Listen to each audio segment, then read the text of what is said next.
Hello, my friends, and welcome back to Garhdo Goes Geek. On today's episode, I'm going to discuss what I think is one of the most interesting stories in all of comic books. But it's not a story about a comic book character, or about a comic book superhero team, or even a comic book storyline. No, I am going to discuss the time that Marvel very nearly destroyed the entire comic book industry. I hope you stick with me because this is quite a long, quite an involved story, but it is absolutely fascinating and very, very integral to how comic books are nowadays.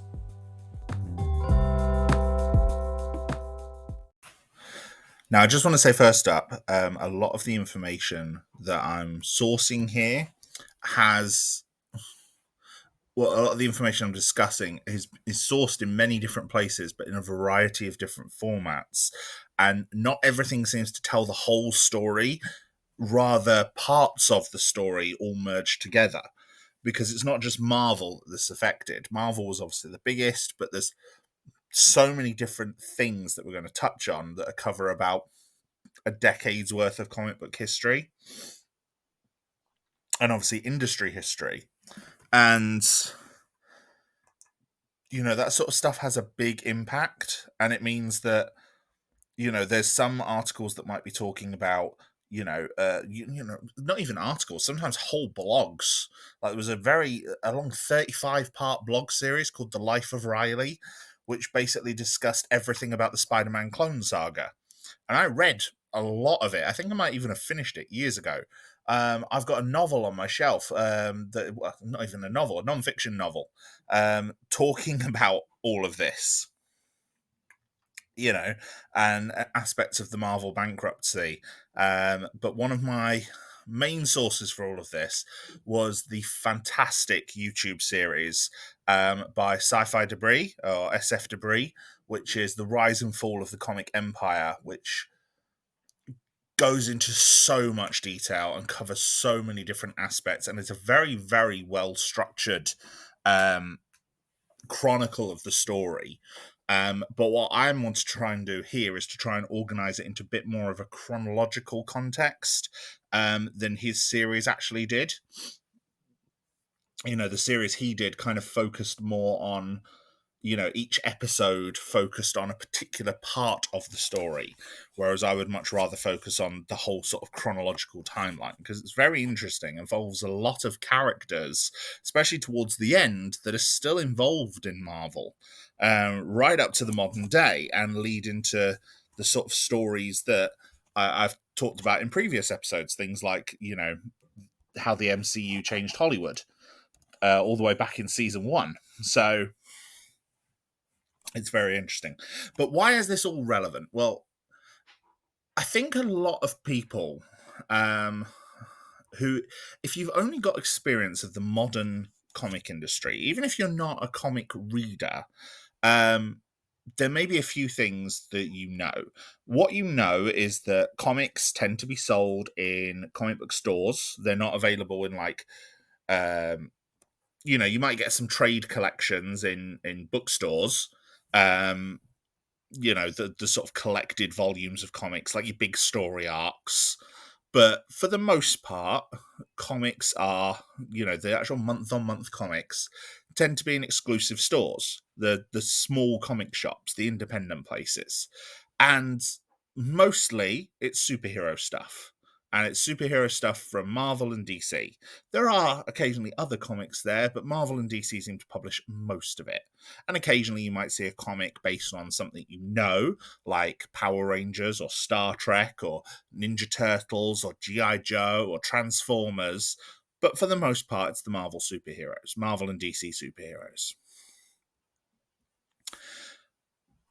The thing is, that wasn't always the case. It wasn't always the case that you had exclusive stores only selling comic books. Comic books used to be found on newsstands. In fact, one of the reasons why vintage comics are so expensive, and this is quite common. Vintage comics are very expensive. That's something that a lot of people might know. If you've got an original appearance of like Spider-Man or Superman or Captain America or Batman, things like that tend to be worth a lot of money. And a lot of people don't really understand why they're worth a lot of money. A lot of people think it's just down to it being the first appearance of these particular characters, but it's a lot more than that. The biggest reason why a lot of these comics are worth so much money is because they were made as disposable entertainment. They were made to be pulped. Comic books were meant to be a popular medium for children, right? That's what they were meant to be. That's what they were always designed for. This is why, as well, the cover price has changed. Because if most people know anything about comics nowadays, most comics are read by adults. And individual comic issues can cost anywhere from $2 to $5, right? Which equates to, £2 or £3, £2 to £6 in the UK. And that's just for a single issue, which most often is about 20 pages of story plus adverts. So for 30 odd sheets of paper, usually high quality, very nicely printed paper, but for 30 sheets of paper, you can expect to pay $3-4. That's not exactly disposable entertainment for children now, is it?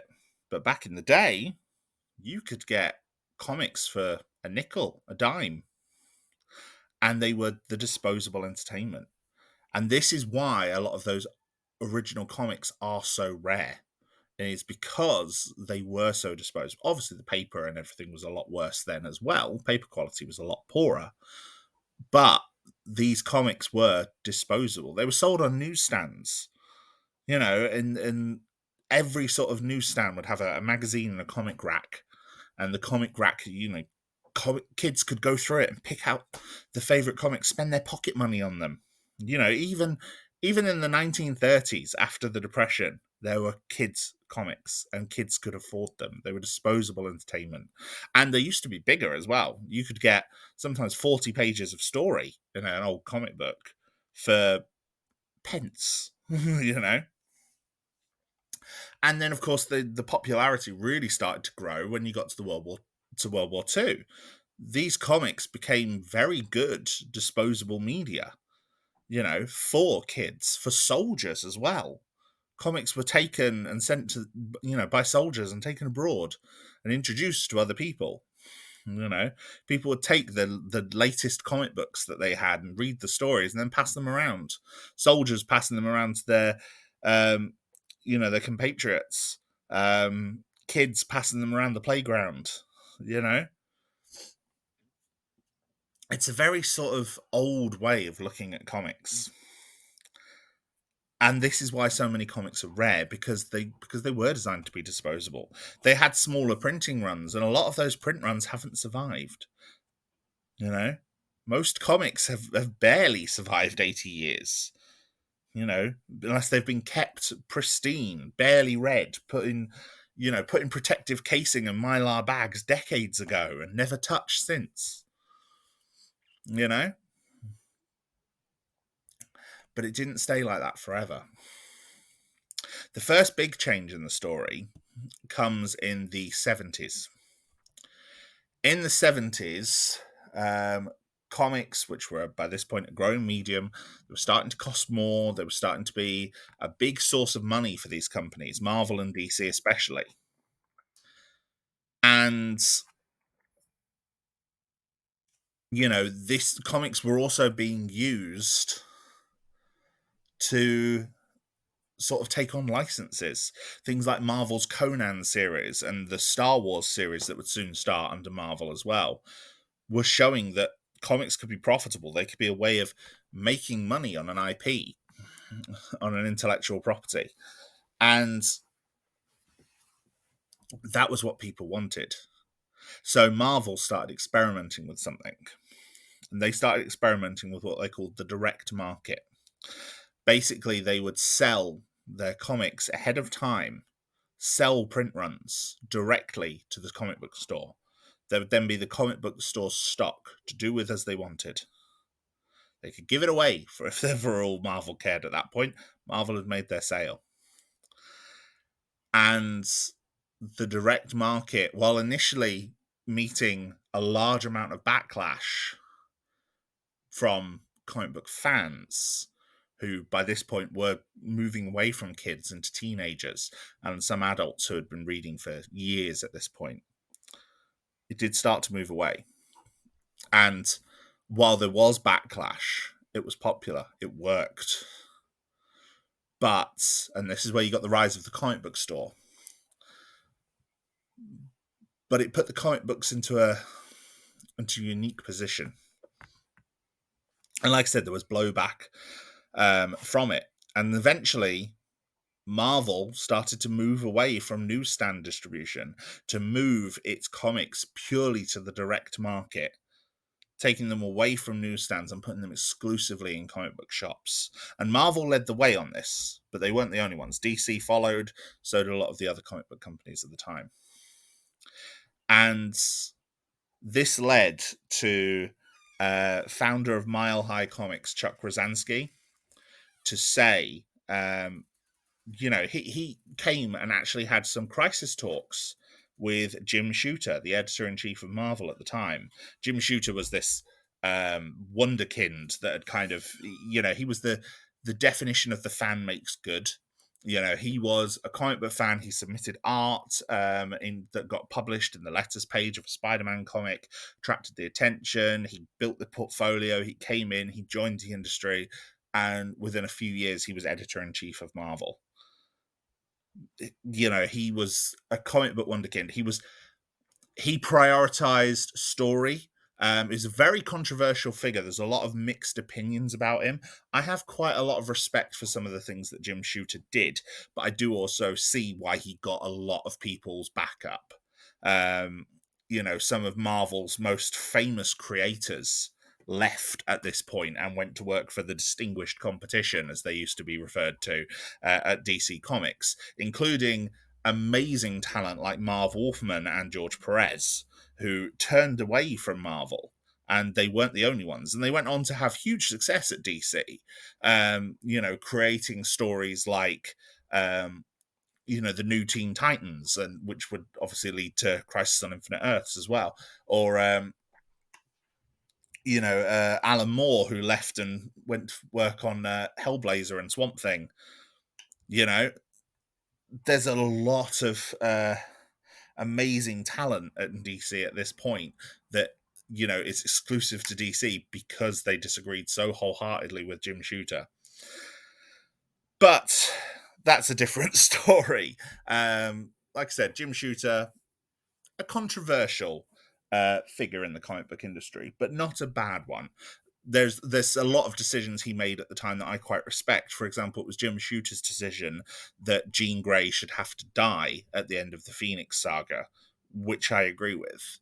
I don't necessarily like a lot of the Phoenix retcons, but I do agree that the character had perhaps crossed a moral event horizon with the Dark Phoenix saga. So, Jim Shooter met with Chuck Rosansky and a few others and sort of spoke to them and got the feel of the industry after all of this direct market palaver had gone down. And, there was quite a lot of good discussion. Chuck Rosansky apparently described Jim Shooter as quite friendly. But he said afterwards, one of his more famous quotes, "The health of the comic book market can be measured by the health of Marvel Comics. And their move away from newsstand distribution had hurt Marvel Comics. And he wanted to ensure that Marvel remained successful because Marvel were the biggest name in the industry at this time." And, I love DC, don't get me wrong, but I do think for a lot of their run since the 60s, Marvel has dominated DC. And I'm not sure how accurate that is in terms of sales numbers. I know for a large period of time it was definitely true.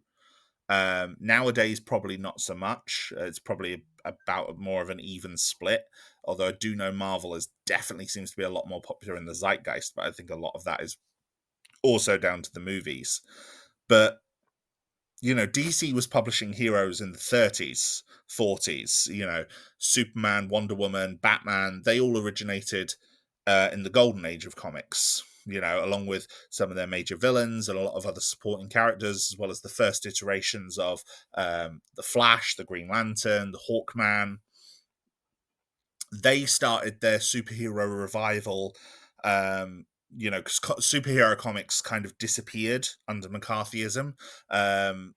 So the main DC heroes, Superman, Batman, Wonder Woman, they took on different roles, and same with Marvel superheroes from the 40s, like Captain America, Submariner, Human Torch. They all kind of took a back step, and comics became more focused on science fiction stories, horror stories, and silly kids cartoons and romance comics and all sorts of things like that. But superheroes really became popular again with the publication of The Flash, Barry Allen's The Flash in the 50s, late 50s. And that sort of proved that superheroes were back. And that's what led to the new iterations of Green Lantern, Martian Manhunter, bringing back Superman, Batman, Wonder Woman, forming the Justice League. And then obviously Marvel's attempts to copy that under Martin Goodman, who was the editor in chief at the time. And him telling Stan Lee to create superheroes, and Stan Lee wanting to create very different superheroes, which is what led to Thor and the Fantastic Four and Spider-Man and the Hulk, and then eventually characters like the X-Men, the rest of the Avengers, the Ant-Man, Daredevil, and of course Marvel continued to build up steam in the early 60s. DC did well, don't get me wrong, and National Comics, as DC was called at the time, had actually sued Timely Comics, I think Marvel was still known as at this point, although it might have been Atlas. They'd actually sued Martin Goodman, accusing him of flooding the market, and actually restricted Marvel's titles down to about, I think they had 14 bi-monthly titles, because Martin Goodman had a habit of when something hit big, he'd release loads of it. So when romance comics hit big, he suddenly released like 3 more romance comics. When horror comics started to hit big, he released like another 5 new horror comics, and so on and so forth. But the restrictions that had been put in place by National Comics actually limited what he could do for his output. So when superheroes became big, you sort of noticed a trend of these heroes being created in side stories in these anthology comics that Marvel was doing. So like Journey into Mystery, Tales of Suspense, Strange Tales. These was where, Amazing Fantasy, these were where your characters like Spider-Man and Iron Man and Doctor Strange all originated. uh, and it's very clever. So yeah, that's a different story. But since Marvel really started to hit it big and generated and became bigger and more popular, and as a result, yeah, Marvel became one of the more dominant ones in the industry. As much as people might have disagreed with someone like Jim Shooter, Marvel were the biggest. And things like his actions helped that. But Shooter was also a businessman. He was wanted to focus on the story, but it's like, if he didn't feel the story was right, he had no problem canceling it or changing it. To him, story was what came first, story and character, but also business. He was a very, very good businessman, and he kept Marvel very popular in the 70s and 80s. In fact, there was even one point in the mid 80s, 1984, in fact, where DC almost licensed their entire stable of characters, superhero characters, to Marvel. Okay? The reason this almost happened was because DC was being very, very successful with its characters and their merchandise. There was Superman merchandise, Batman merchandise, Wonder Woman merchandise. The Batman show in the 60s had been very successful. The Superman movies were quite successful. So the comics, while they were still essential to keep funding and fueling that merchandise empire, the comics themselves were actually losing money. Meanwhile, Marvel was consistently turning a profit with its comics. And in fact, Marvel at this point was having huge success with its licensed comics. So Star Wars, Conan the Barbarian, Transformers, G.I. Joe, especially, they were all having huge success, making money hand over fist, not just for Marvel, but for their licensing partners. So Lucasfilm, Hasbro. And so there was talk between Jim Shooter and the heads of DC and a few other people to license DC characters to Marvel. And this is one of the most fascinating stories I think I've ever heard. The idea that, especially knowing what was also happening at the time, like this happened in 1984. By this point, Marv Wolfman was already deep into his research for Crisis on Infinite Earths, which would release the following year. And he said he took 2-3 years to research. So that was on the way. But it's like, Crisis in this could have ended up ending the classic DC universe, with the licensed comics then replacing it. The idea was it would be mutually beneficial as well, because DC would also then use their connections with their own licensing to help Marvel become more successful, because Marvel had very little success in licensing their characters.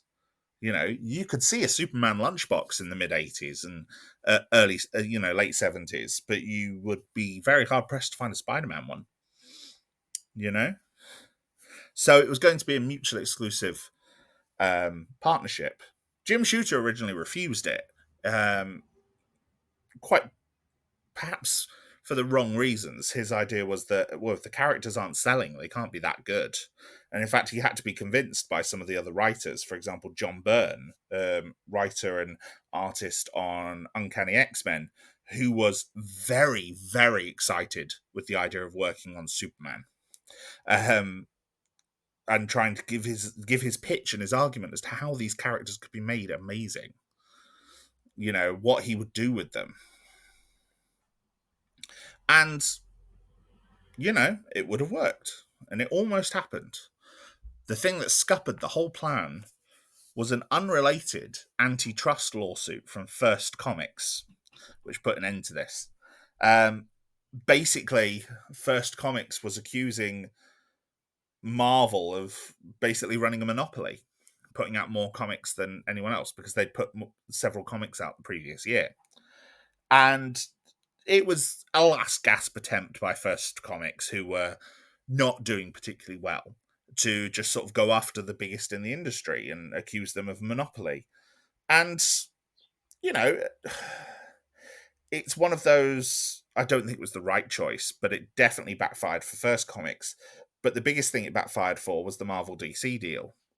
Because, if you're being sued under an antitrust thing, you also don't then want to consume your biggest competitor.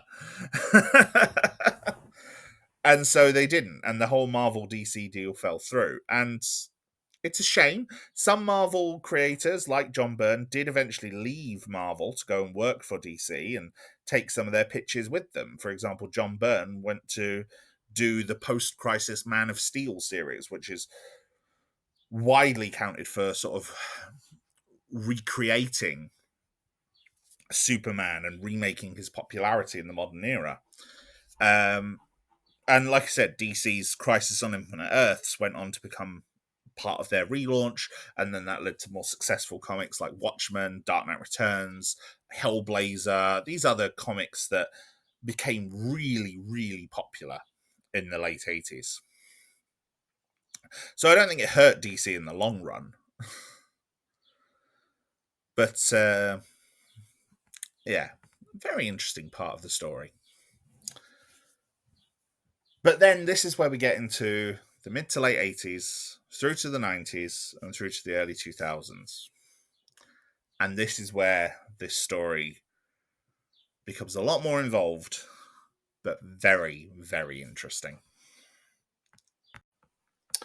1985, as well as being the same year that saw the publication of Crisis on Infinite Earths for DC, also saw the release of Godzilla by New World Pictures. Now, Godzilla 1985 is quite heavily lampooned for its product placement and a whole load of other things in its American adaptation. But one thing it did do was make money. It became a huge success, especially on home video. And it meant that New World Pictures, who was, not a huge production company by any means, became quite financially buoyant.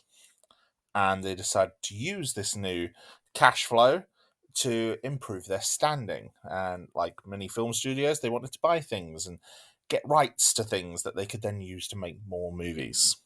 And so, led by Robert Remy, they purchased Marvel Comics. And then, in one of the more famous gaffes ever, announced quite proudly that they had just bought Superman.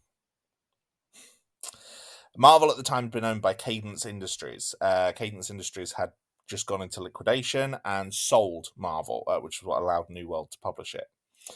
New World decided to create Marvel films and, began to force Jim Shooter's bullpen to launch more and more books in order to create more and more things. It's sort of similar to how the comics industry is used almost by Disney now and how DC is used by Warner Brothers, where the comics are now a test bed for movie ideas. And for anyone who wants to try and argue that point and say that the comics aren't, look at exactly what the sort of stories Marvel is releasing nowadays in their movie studios, and then look at the sort of stories they were publishing 4 or 5 years ago. Okay, it's very, very similar. Um, you know, and I fully expect that a lot of story ideas that we get in the next few years are going to be taking on aspects of more modern comics. I expect a lot of, we already know that one of the new DC projects is going to be very heavily based on a recent Supergirl comic run. I find it very, very likely that, we'll probably get, aspects of the more recent Secret Wars comics in the Secret Wars film. As well as the old 90s Kang Dynasty and the original 80s Secret Wars. The comic books now they're an ongoing test bed. But while also crafting their own things, but it's like the new X-Men line that's going to come in, for example, that's heavily going to reference the Krakoan Age eventually. I highly expect it to. Whereas this was perhaps a bit more overt back in the day. And yeah, it was very obvious that some 1980s Marvel comics were being used as a test bed. They were being used as fuel for the movies that New World was planning to make. And this obviously then created this huge divide among management. They couldn't afford, Jim Shooter didn't want to make all these artists and writers work hard and overwork themselves to make more and more stories. As I said, with Jim Shooter, story always came first, and the stories were starting to suffer. And this led to him having a huge divide with the management, which eventually led to his contract as editor-in-chief not being renewed, and Tom DeFalco succeeding him. Before that, though, loads of other changes at Marvel had led to a new wave of artists and writers at this time. First of all, like I said, John Byrne had left to go to DC and work on the Superman Man of Steel relaunch post-Crisis. That was down to a growing divide between Shooter and Byrne. And Byrne eventually actually left Incredible Hulk, which he was working on. He was the artist on mid-story. He was the writer and artist of Hulk at the time, and he left in the middle of a story. He just went one day and went and worked on the Man of Steel relaunch. And so he had to be replaced, and he was replaced by Peter David, a very successful writer. I think Peter David is great, and Todd McFarlane. And Todd McFarlane is where this story starts to get interesting. He was this young superstar who was incredibly popular, and his work on the Hulk became iconic. In fact, one of his first covers features Wolverine with his claws out, reflecting the Hulk's face in the claws. Became one of the most iconic pieces of work he ever did for Marvel, and definitely one of the most iconic covers featuring the Hulk and Wolverine. And it wasn't long before Todd McFarlane's popularity led to Marvel to move him to a higher profile gig, which was Spider-Man. And while on Spider-Man, Todd McFarlane became very famous as the co-creator of Venom with David Michelinie. Jim Lee also joined Marvel at this point. He began work on Punisher War Journal before he was eventually moved into X-Men. Eric Larson on Spider-Man, Whilce Portacio on Punisher, and Mark Silvestri on X-Men also began to gain popularity. They were becoming this new wave of superstar self-taught artists, and they all gradually began being given more and more creative freedom.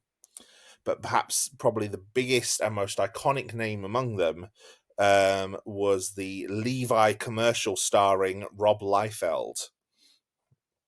Rob Liefeld joined Louise Simonson's New Mutants and became very popular very quickly for introducing the character of Cable, which redeveloped the title and started to lead to the evolution of New Mutants into X-Force, which it would soon change into in the 90s. McFarlane, Liefeld, and the rest, their popularity skyrocketed. They were very, very popular among fans. People were buying these books purely for their art. Now, do I think all of their art is great? No. However, I do think that some of them were perhaps a lot better then than they are now, like Rob Liefeld. And their work was definitely iconic. Characters like, I mean, this was the dark age of comics anyway, but characters like Venom became hugely popular. Mark Silvestri working with Chris Claremont on X-Men became incredibly popular. New Mutants was very popular. The introduction of Cable, like I said, it completely shook up the title, and people, started coming back to it. Its sales numbers went up. It became one of the more interesting titles. And do I think this is all down to the art? No, I don't. I do think a lot of it was down to the story. For example, Peter David's stories on Incredible Hulk were fantastic. He began this, um, pretty much a decade-long run at this point on Incredible Hulk, that all kind of came about and crafted these incredible characters, incredible stories, and yet people focus on Todd McFarlane. Louise Simonson was writing the characters on X-Force, on New Mutants, sorry. She was helping to write the characters that Rob Liefeld was drawing. And yes, some of it was down to his 90s redesigns, which, epitomized the kind of the dark comic book stereotype. These are the ones that I created it. But, yeah, it's... I don't think it's necessarily the art that made these superstar artists. I think it was the fact that they were given these high profile gigs. Now, don't get me wrong, their art definitely attracted attention. Incredible Hulk, the sales picked up, like I said, not just because of Peter David's work, but also definitely because of Todd McFarlane's work as an artist. Same with Jim Lee on Punisher. But it's like the reason Jim Lee got pushed to X-Men was because he'd been popular on Punisher. Same with why McFarlane ended up on Spider-Man. But then once they were on X-Men and Spider-Man and Rob Liefeld on New Mutants, they were already working on some of the most popular books that Marvel had. And I think that is partly what created the superstar about them. It's because they were on these popular books. But this got put to the test when Todd McFarlane led the charge to want to write his own title. And he was eventually given his own new Spider-Man book. I think it was just called Objectiveless. It was just called Spider-Man. I think it eventually got retitled Peter Parker Spider-Man. And, again, the first cover that he did was very, very iconic. Spider-Man crouched in a spiderweb. This incredibly detailed spiderweb. The way Tom McFarlane drew Peter's webbing was incredible. And like I said, I think McFarlane is a very attention, detail-oriented artist. Not necessarily a great artist, but he's very detail-oriented. And there's a lot of great details in his work, especially on Spider-Man. And, this Spider-Man title, it was successful. There was McFarlane writing and drawing. The writing wasn't great, but the art still was. Will Spartasio and Jim Lee got roles on the new X-Men books, which was undergoing its own relaunch at the time, splitting the team up into X-Men Blue and X-Men Gold. Will Spartasio was drawing Uncanny X-Men, Jim Lee was drawing X-Men. And X-Men #1 with Jim Lee and Chris Claremont was, and still remains, the best-selling single issue of a comic book. It had multiple variant covers and sold 8 million copies. And I'll get to variant covers on the things that they were having on the effect they were having on the industry in a bit. And, this led to Spartasio and Lee getting responsibility for writing. So the assigned writer on the book then became responsible only for scripting the dialogue based on the submitted art and plot. Now, there's always been elements of that in Marvel. Like, Stan Lee would apparently give like a rough outline of what he wanted the story to do, give it to the artist, and then fill the script in based on the art he got back. And that was how the classic bullpen worked. Chris Claremont and Dave Cockrum and John Byrne, that he worked quite heavily with on the Uncanny X-Men relaunch in the 70s, that was how they worked. They would come up with a story idea together. The artist, either Dave Cockrum or John Byrne, would go off and draw it, and then Claremont would script it. But, Claremont had, by this point, had been writing a lot of X-Men. He'd been writing X-Men for nearly 17 years at this point, and being almost demoted in favor of Jim Lee led to him leaving. And I do think it hurt the books. Jim Lee carried on writing as well, and Jim Lee's a pretty talented writer. Of these superstar artists, I think he's definitely one of the better writers.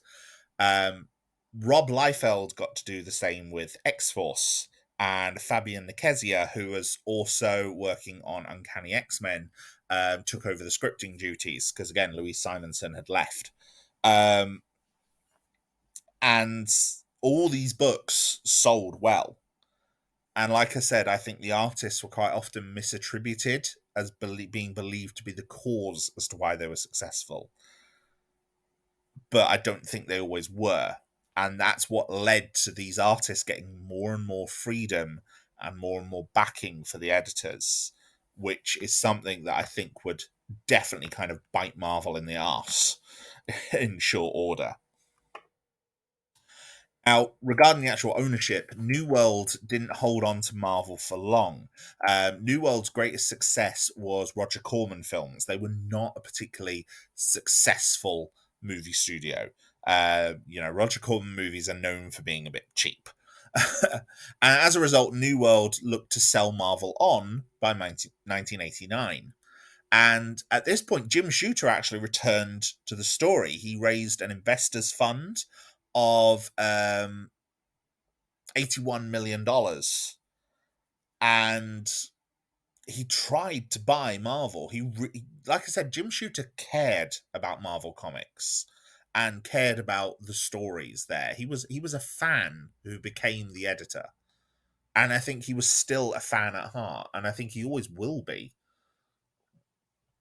As much as he might argue otherwise, he tried to buy it but lost out.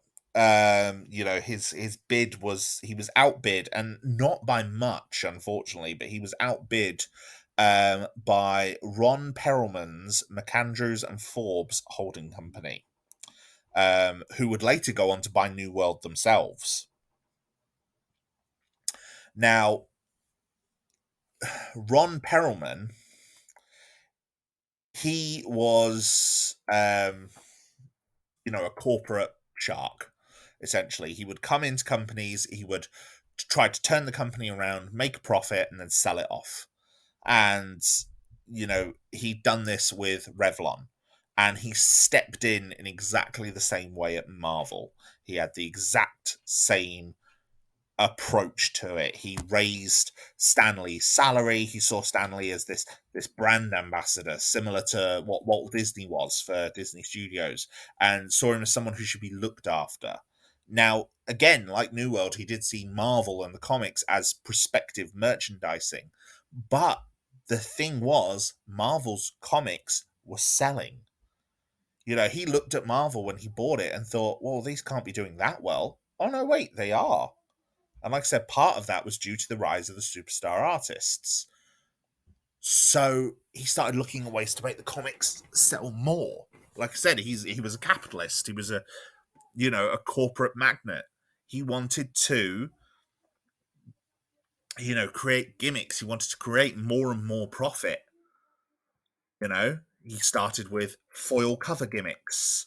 McFarlane's very first Spider-Man issue had multiple foil covers, and it sold very well as a result.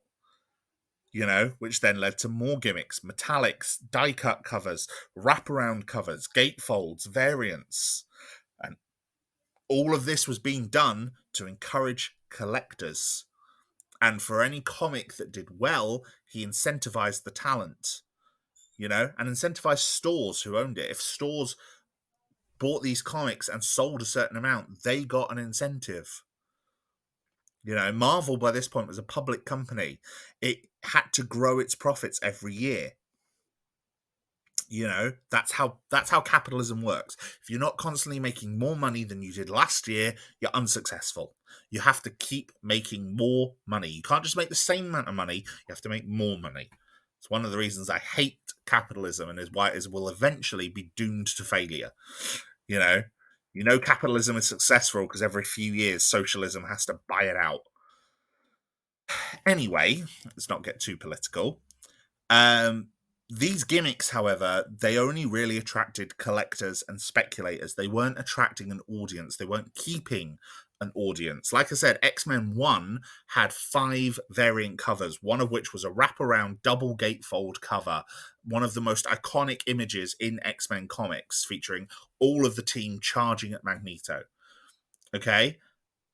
But how many of those comics were bought by one? But how many people bought multiple issues of that comic? People might have gone in and bought all 5 versions. Quite easily, because they could, and then immediately polybagged 4 of them, kept 1 to read, maybe even bought 6, so they had 1 of every cover and 1 to read. And that's why that comic sold 8 million copies. The second issue wouldn't have sold as well. It didn't. These comics didn't keep their audience. This growing demand was seen all around the industry, and I'll get to that in a minute. But, this is part of the reason that probably also led to the rise of the superstar artist. But Perelman wanted to keep Marvel profitable, but I don't think he realized what he had. Like I said, he wasn't expecting the comics to be as profitable as they were, and he sold a TV pitch. I can't find a source on what character it was, but there was a TV pitch made, and it was sold around for $25,000.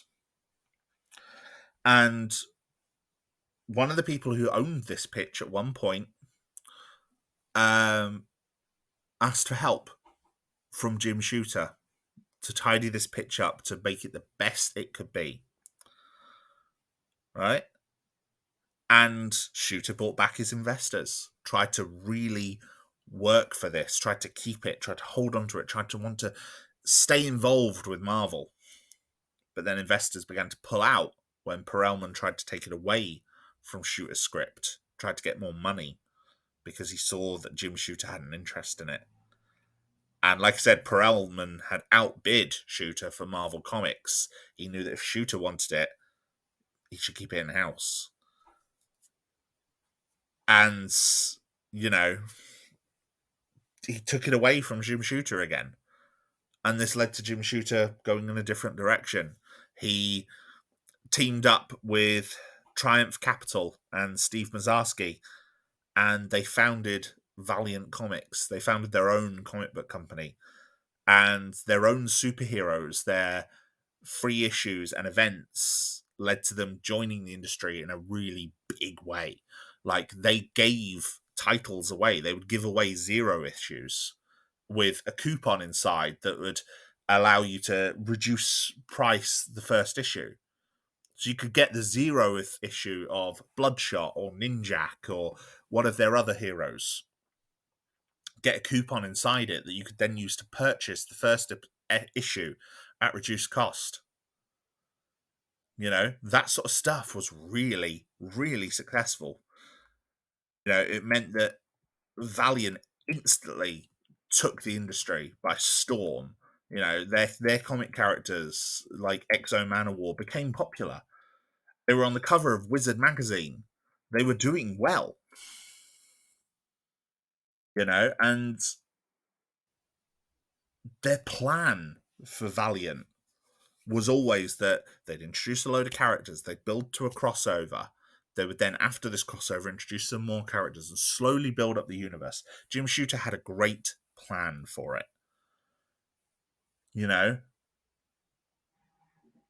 But it wasn't a huge company. It had low print runs.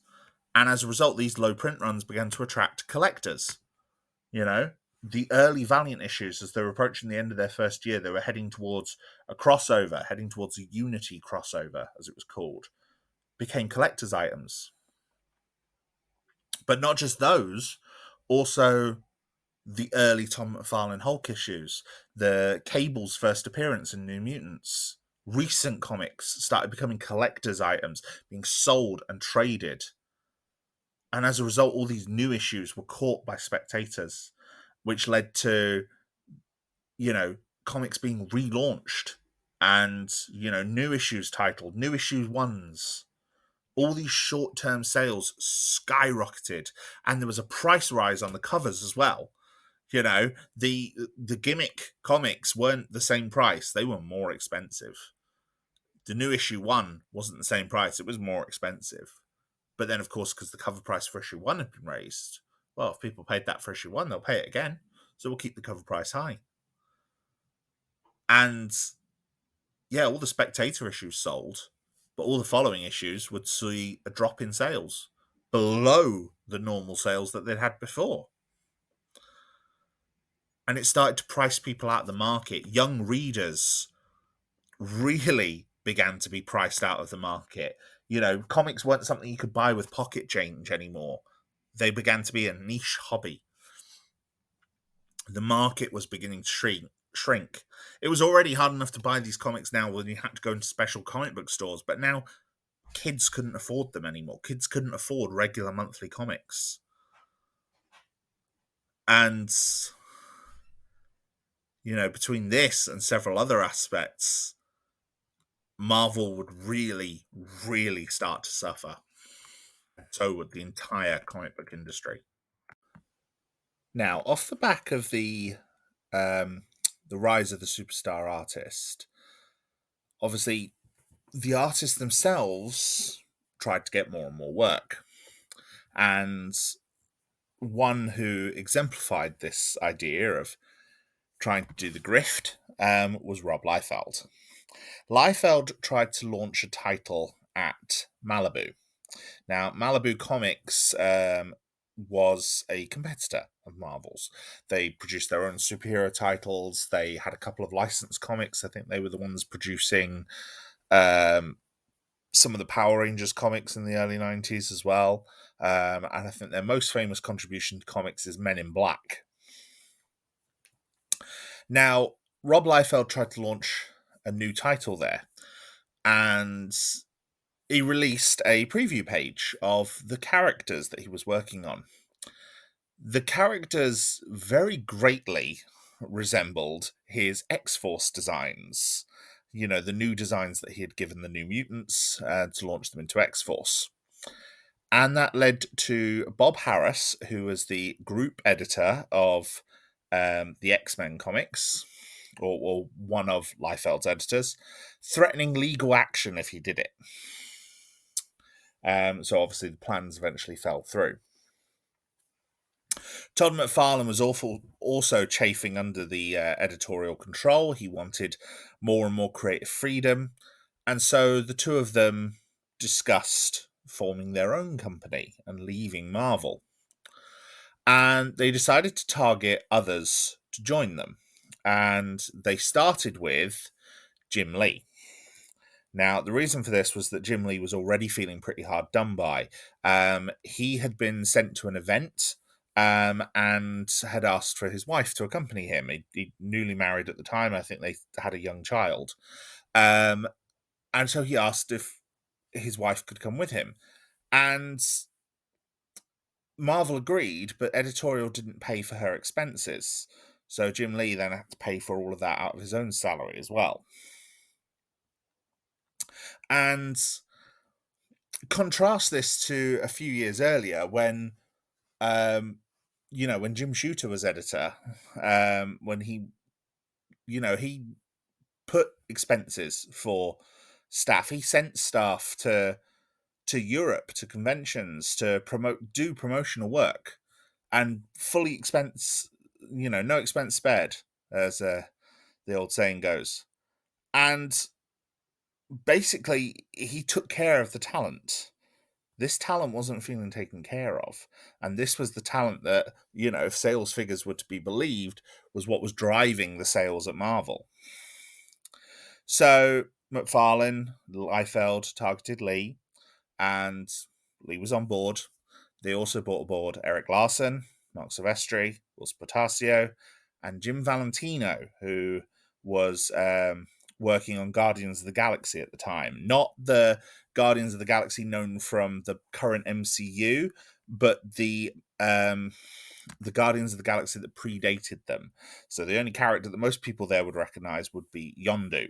The characters who existed in this title were the characters who, they did get adapted into the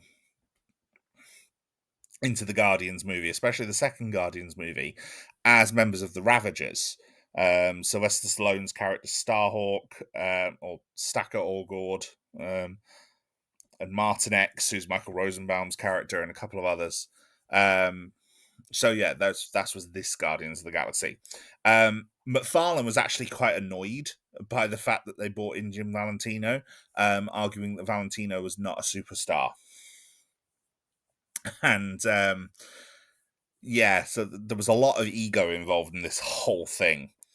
And so Liefeld, McFarlane, and Jim Lee, as the big three behind this, delivered their ultimatum to Marvel editorial and the ownership, saying they wanted to do a creator-owned line. They wanted to have full say in their comics and their characters. And Marvel initially agreed. They offered them the Epic line, which was kind of defunct at the point. Um, but they declined. They said no, they wanted more import than that. They saw Epic as a failed line. And eventually they couldn't reach a compromise and they decided to leave. All 7 of them. They all left and they all went and formed 7 separate companies. But 7 separate companies that teamed together to make one comic book company. And that comic book company was Image Comics. Okay. The reason they all took on separate companies was so that each of them would be able to manage entirely their own properties. So Jim Lee founded Wildstorm Entertainment, Mark Silvestri founded Top Cow Productions, Eric Larson, Highbrow Entertainment, Valentino, Shadowline Incorporated, Rob Liefeld's, ever so modest Extreme Studios, and Todd McFarlane Productions. Todd McFarlane has the ego of a rock star, but as he's probably one of the better ones in this group, in terms of just pure talent, and I think he kind of deserves it in some ways. Now, this Image walkout happened at the height, the absolute zenith of the starting Spectator boom, with the foil covers, the gimmicks, everything like that, and the new number ones that came out of Image really helped to fuel Image's early sales and made them make a name in a big way. The Spectators really fueled their early sales, as they also did with Valiant's relaunch post its Unity crossover, or DC capitalizing on this. DC decided to do the Death of Superman stories and its aftermath with the polybagged covers and the polybagged comics, the special covers, the big widescreen format books, everything like that. Very clever.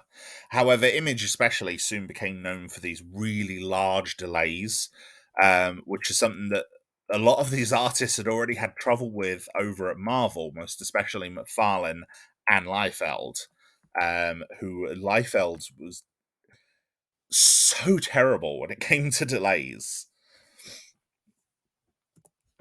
So yeah, it was a lot of change at Marvel and leading to Image, but there was also change at Valiant. Jim Shooter was forced out of Valiant during its Unity event. In fact, he started writing the crossover. He left them the plan, and then was forced out before he could finish it, before he could execute it. They'd basically taken everything he taught them on how to build a company, and then got rid of him. Triumph Capital sought to make its money back, and they took his stake, and they forced him and several of the other talent. And Valiant had been quite well known for cultivating its talent, for hiring these young guns and kind of getting them on board and getting them in books, and doing a mentorship program with them. And a lot of that talent was now out of the door just as this big crossover hit, and the books were on the cusp of becoming more successful than they'd ever been. This was a really bad timing on the part of Valiant Comics, to get rid of one of their architects, and a really bad time for Marvel to lose so much of its high priced talent, for Image. And a lot of the early Image books, I've read quite a few of them back in the day. They're not all great, but there are some successes in there. Savage Dragon from Eric Larson is generally very good. Spawn became one of the longest running independent comics ever, and a lot of that was due to the really good groundwork that Todd McFarlane laid for the character. The Spawn character is very, very good. And in fact, Spawn got a movie in the 90s. I think it was the only Image character that did at the time. And that movie, it's not great, but it's decent for what it is for the time. And it came out, the same year as Batman and Robin?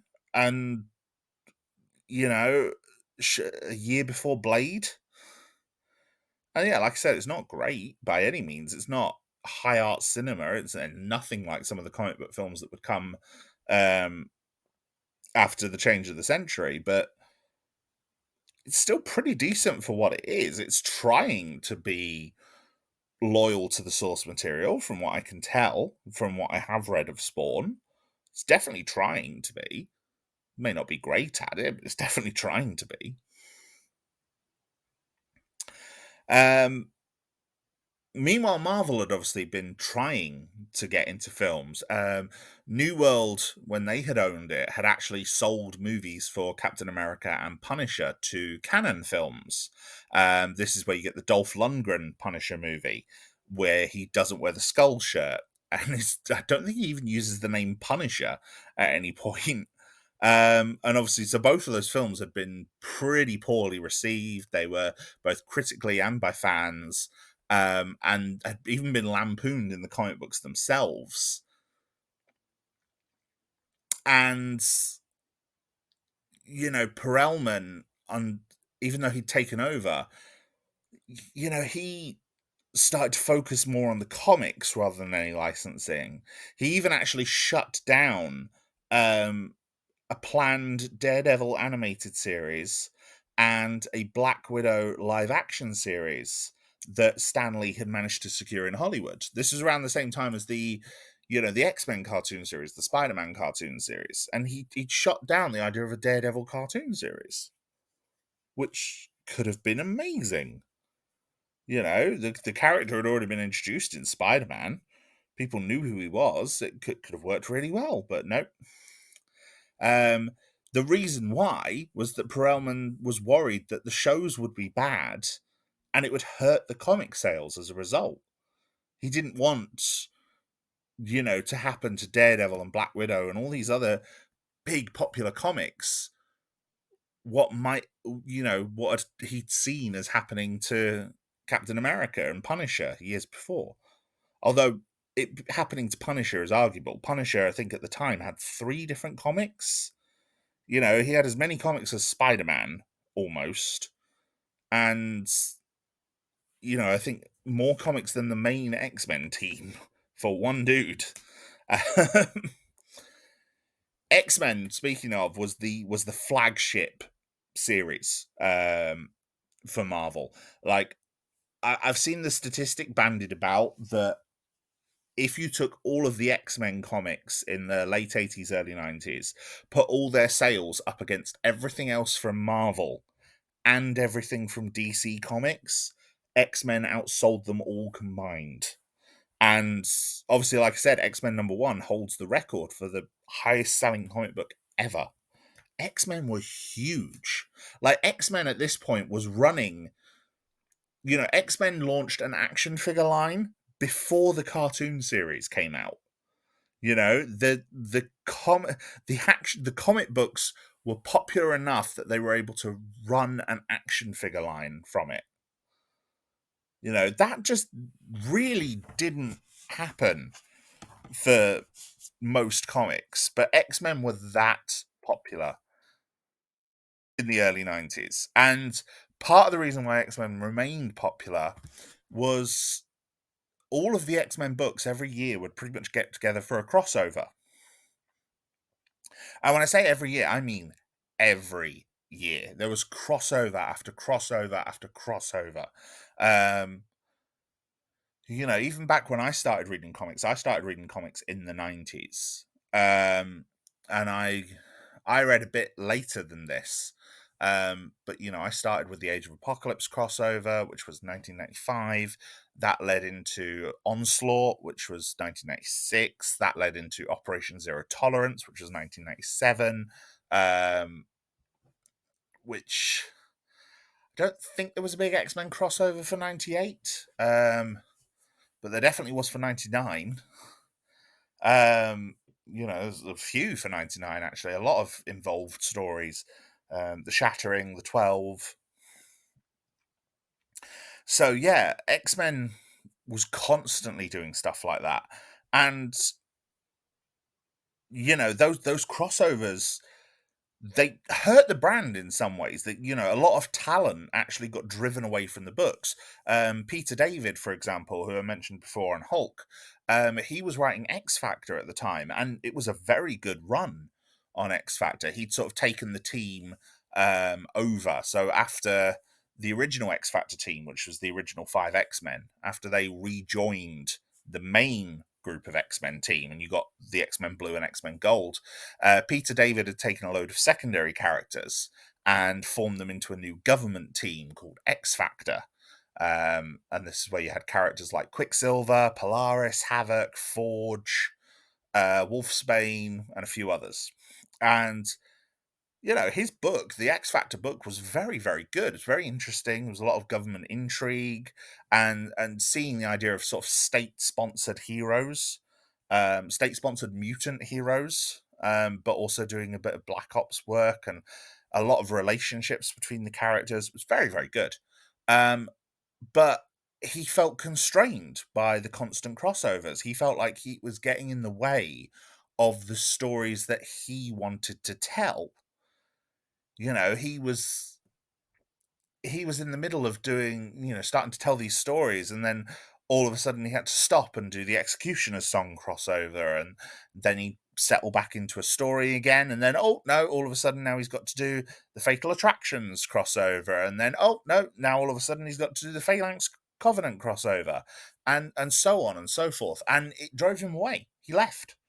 But these crossovers would lead to massive sales. People would buy every part of the crossover, no matter which book they were reading, because they kind of had to know what was going on, for better or worse.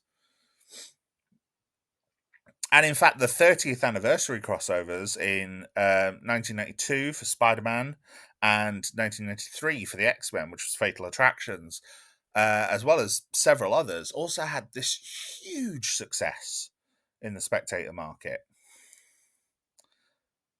Absolutely huge success. But all of this was essentially making money. But like I said, Perelman was a capitalist, and it wasn't just enough to make some money. He wanted to make all the money.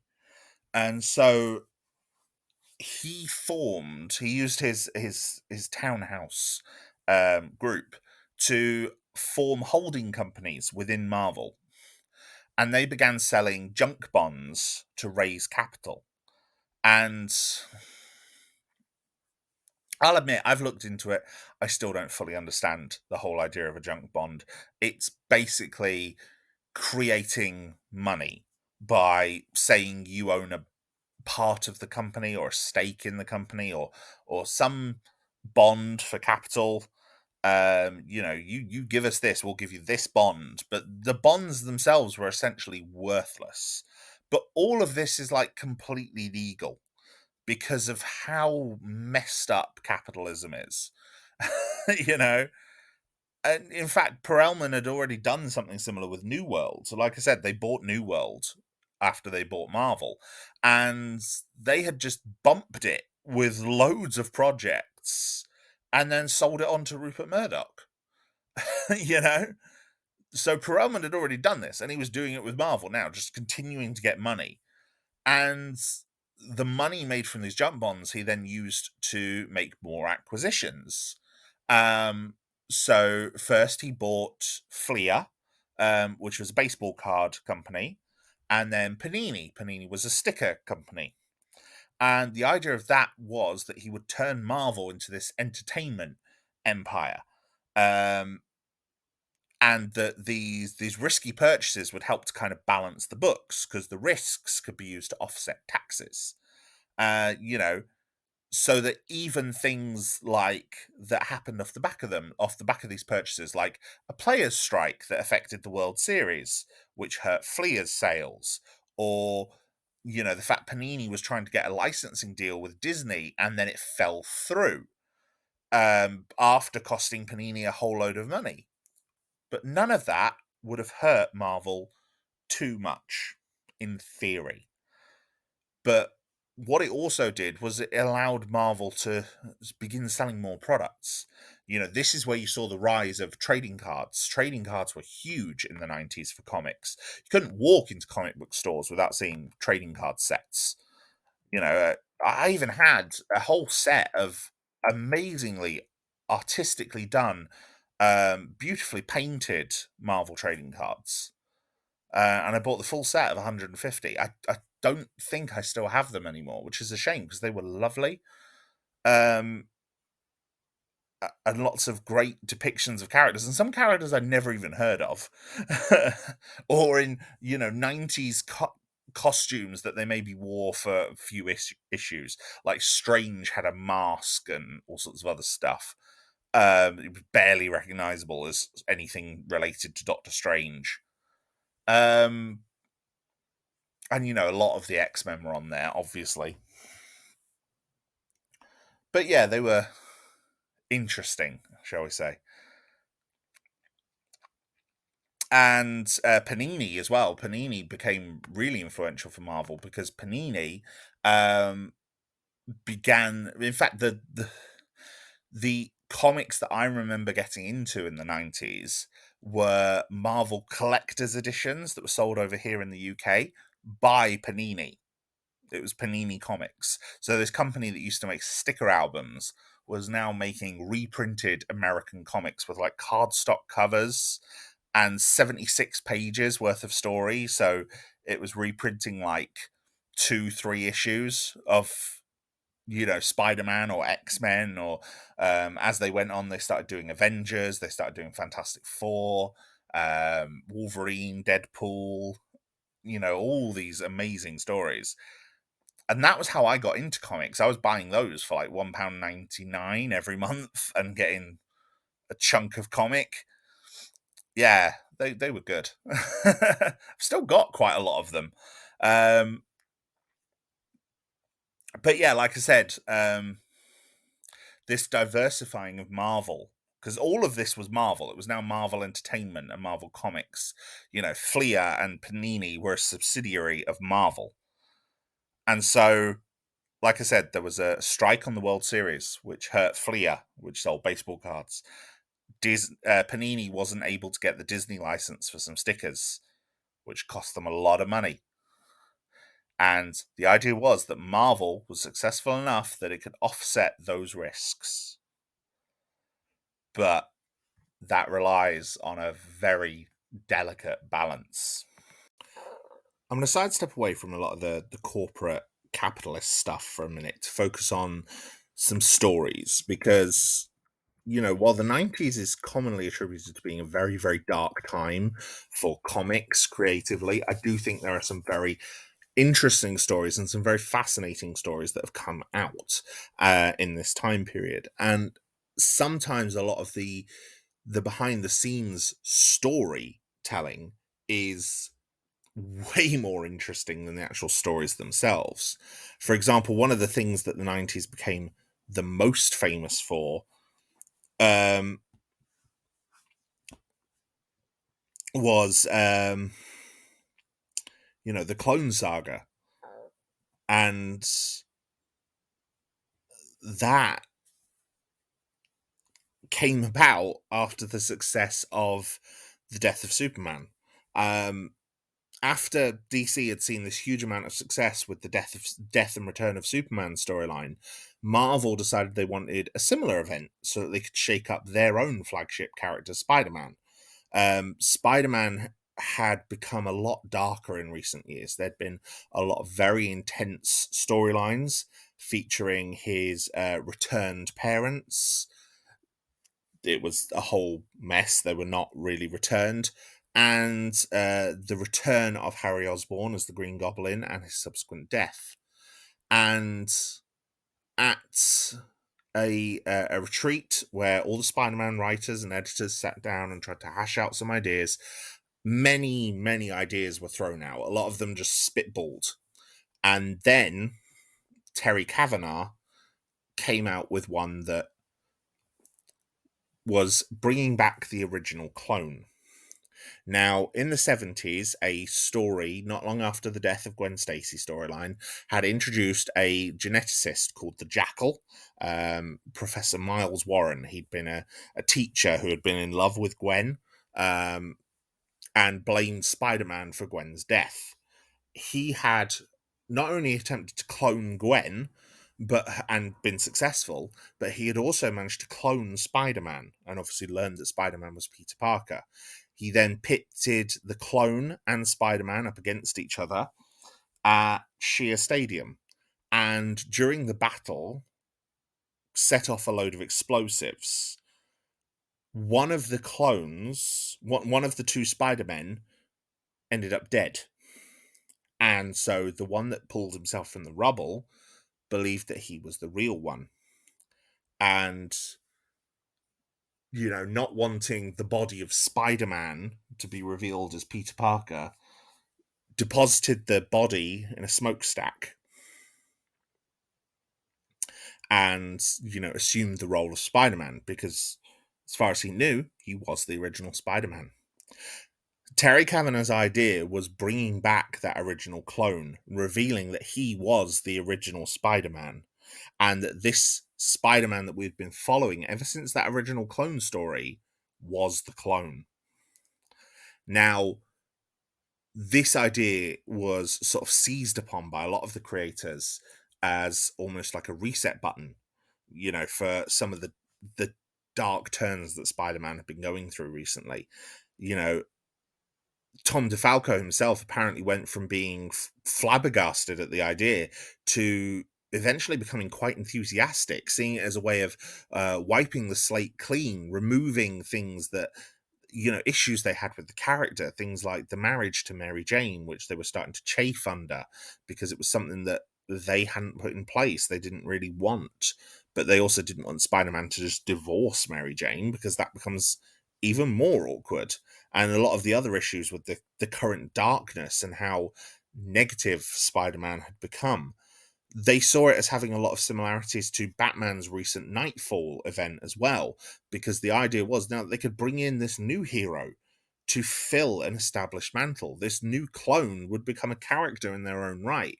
We'd have to explain what this clone had been doing for the past few years that they hadn't been in the comics, which they settled on as being a time frame of 5 years. What had this character been doing? What name had they been living under? What history did they have? What could they bring to the role of Spider-Man? And, this idea became popular. Also, at the time that this was happening, Marvel was undergoing massive, massive layoffs, part of a huge corporate restructuring. And it led to several creatives, such as Fabian Nicieza, leaving after clashing with editors. So Fabian Nicieza especially had huge clashes with Bob Harris, who he saw as meddling in a lot of his work. Marvel was also in the middle of what they called the Marvolution. They wanted the Perelman's idea was to control every aspect of the comic process, to make the comics themselves more and more popular, and to make things better. They bought a paper mill, for example, so they could control everything from in the paper manufacturer, in the comic book manufacture. They controlled from the pulp stage to the printing stage. They bought Malibu Comics. Malibu Comics had this quite revolutionary comic book coloring process, and Marvel wanted it. They wanted to make the Marvel comics better with it, so they bought Malibu Comics. It was all designed to. A lot of these purchases were designed to control aspects of the comic book production process and to maximize profit. And one of the ways they decided to maximize the profit was to implement what they called group editors to oversee different divisions of the comics, and replacing the idea of a single editor in chief. So they decided their several lines would be X-Men, which is pretty self-explanatory, all the X-Men related titles. Spider-Man, which was the 4 main Spider-Man titles, also New Warriors, and I believe Sleepwalker was included in that as well. I'm not sure why those particular heroes were counted with Spider-Man. But yeah, they were some of the New York-based heroes. Classic, which was your heroes like the Avengers, the Fantastic Four, Daredevil, Captain America, Thor, Iron Man, etc. General Entertainment, which was your licensed works. So at this point, that included Power Rangers and Star Trek. There were actually comic books based on the 90s Star Trek shows that were airing at the time. And Edge. Sorry, Edge was where Daredevil was. Edge also included Doctor Strange, the Hulk, the Punisher, and Ghost Rider. Some of the titles in Edge were eventually reduced. So Punisher now went to a single book where he'd previously had 3. And it led to changes in editorial. So Tom DeFalco was removed from being editor-in-chief and now stepped back to being a writer. And he joined in the crafting of what would become Spider-Man's Clone Saga. Now, like I said, the Spider-Man group took on the idea of the Clone Saga as a story. They really became enamored with it. And they brought back the clone, who they introduced as, they gave the name Ben Reilly. Ben after Uncle Ben, and Riley being May's maiden name. They made Mary Jane pregnant, so writing in an out for Peter to leave with Mary Jane when he finds out that he's the clone. They even had Aunt May die of an illness in Amazing Spider-Man 400, which was an actual beautiful story, beautifully tragic, as she revealed that she'd known that Peter was Spider-Man for a long time. And it was quite lovely. And quite heartfelt and separate from the rest of the Clone Saga. In fact, it was Aunt May becoming ill that had led to Ben Reilly returning to New York in the first place. You know, he then suited up as the Scarlet Spider, who's actually returning, not just in the modern comics, like he's in the modern comics now, but he's going to be a character in Across the Spider-Verse, which is crazy, you know? And yeah, Ben was a different character to Peter. You know, he had a different, he had a bit of a rougher edge to him. He had a different relationship with a lot of Peter's main supporting cast. You know, he got introduced as Peter's cousin to a lot of people, and he even had his own supporting cast. He had there was another character called Kane who was stalking Ben, and you know, not only stalking Ben, but became very protective of Mary Jane, and actually killed a couple of Peter's old villains. So Dr. Octopus and Kraven the Hunter's son, the Grim Hunter, both ended up being killed by Kane. And, you know, Peter, I think, got blamed. Like, Peter Parker himself got blamed and arrested for it. And it's like, well, why was he blamed? It turns out Kane was another clone of Spider-Man. You know, and all of this saw the return of the Jackal, eventually the return of the clone of Gwen, you know. And it was a very intricate story, but the story was starting to approach its natural conclusion. It'd gone on for a while. You know, it was designed as a saga. There were twists and turns. But then suddenly marketing got involved. Spider-Man was selling at a time when all the other comics in Marvel were declining in sales. The Clone Saga was selling. You know, this story was shaking things up. People were intrigued. And it was making money. And Marvel, at this point, desperately needed the money. And as a result, the Clone Saga was stretched out. And the best example of this came off the back of one of X-Men's own crossovers. X-Men, as I said in my X-Men issue, had taken a story from the animated series called One Man's Worth. The whole idea of this um, parallel version of reality where Xavier had died, and they'd used it to create a comic book storyline called the Age of Apocalypse. I'm going to go over the Age of Apocalypse one day because it's one of my favorite dark timeline stories. And I think it's very, very good. I think it's a lot of fun.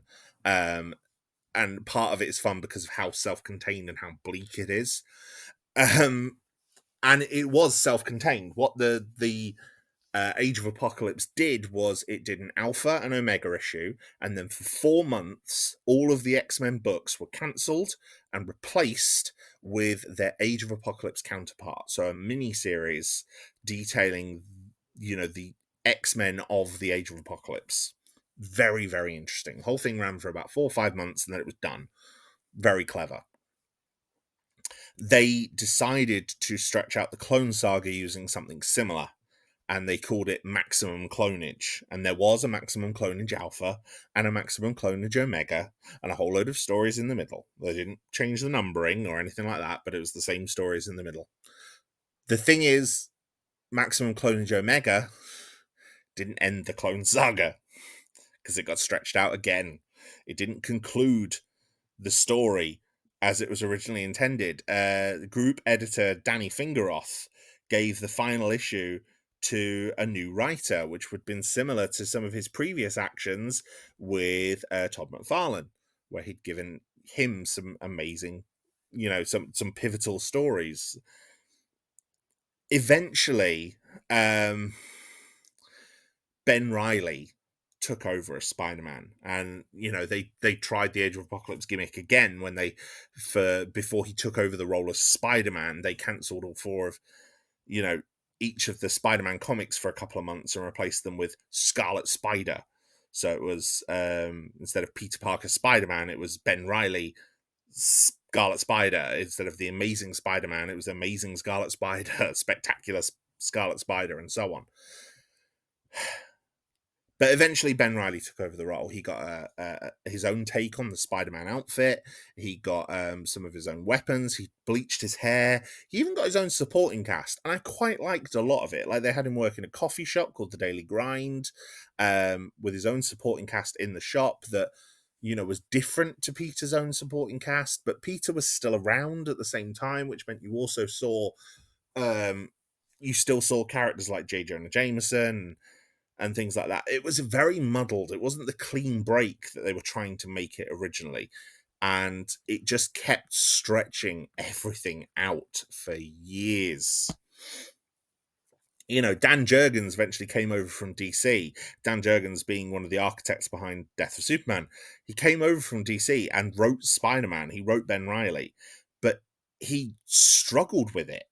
And he said this wasn't Spider-Man that he was writing. He wrote some good stuff with the character, but his argument was it wasn't Spider-Man. It wasn't the Spider-Man he wanted to write. And he voiced as much to the new group editor, who at this point was Bob Budiansky, most famous as the creator of Transformers. And Bob Budiansky also wasn't pleased with the situation. But by this point, Tom DeFalco's original planned backdoor no longer seemed to be a feasible option, because Tom DeFalco was, like I said, he was an editor. He was quite forward thinking. He had the plan that if this story was poorly received, they needed to build a backdoor into it. A backdoor where it could be revealed that no, Peter was still the original and Ben was the clone, and everything goes back to normal. But they didn't think that was a feasible option anymore. So they found a new spider skeleton in the smokestack. Like the factory where that smokestack was demolished, and they found a spider skeleton inside.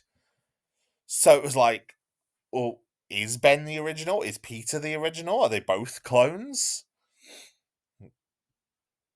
And they decided to, Faber Nikezia was coming back to Marvel. He was going to write Peter's final story in a mini-series.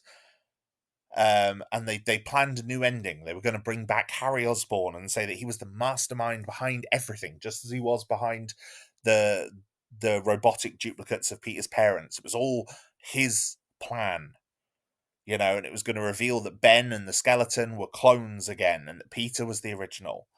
And all of the writers were tired at this point and ready for it all to be over.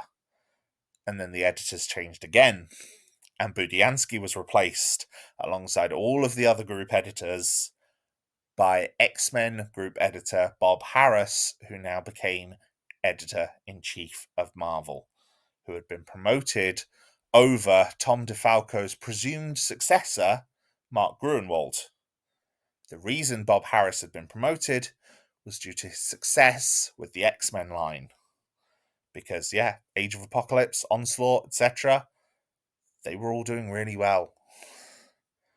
And now Bob Harras decided to interfere in Spider-Man. And he said, oh no, you can't conclude this Clone Saga yet. You have to push it back 6 months because Onslaught's about to come out. So doing that caused Dan Jurgens to leave. Jurgens went, nope, I'm not sticking around and writing this character. I'm gone.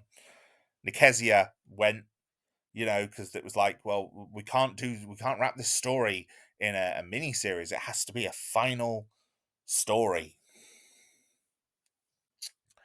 And he also decided that it couldn't be Harry who returned. He decided it had to be Norman Osborn, which was a decision that the writers absolutely hated, believing that Norman Osborn's original death being part of the night Gwen Stacy died, one of the most famous and influential stories in the medium of comic books, like not just for Spider-Man, but in the medium.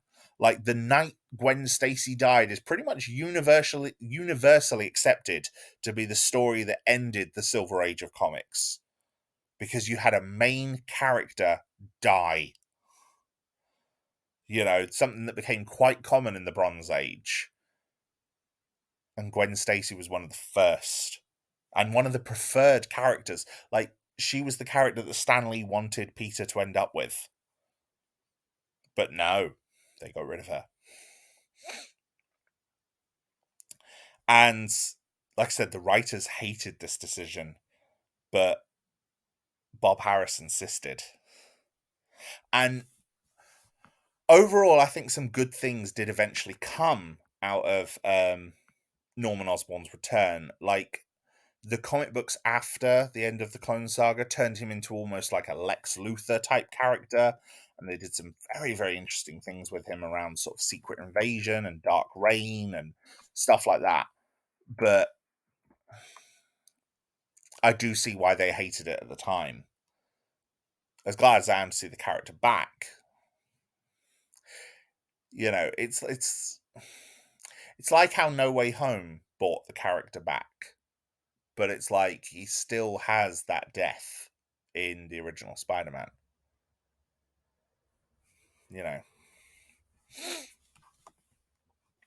There was also other stuff going on creatively. And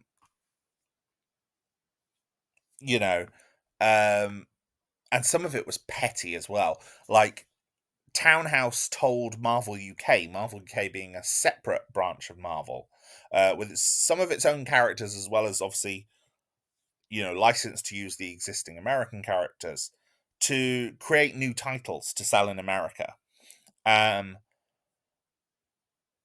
Which led to new titles. But then eventually the bubble was going to burst, and when it did, they were hit hard. And despite some hesitant investment from the Marvel CEO Bill Bevins, they were still struggling. And there was other things as well. Like, there was a registered trademark for a character, Plasma, a character who didn't have a title yet, and it got seized by Marvel as a chance to sue Jim Shooter, who had been ejected from Valiant by his partner Zdarsky, and he'd been ejected from Valiant, and Valiant was then sold by Triumph Capital to Acclaim, the video game company, for twice its value.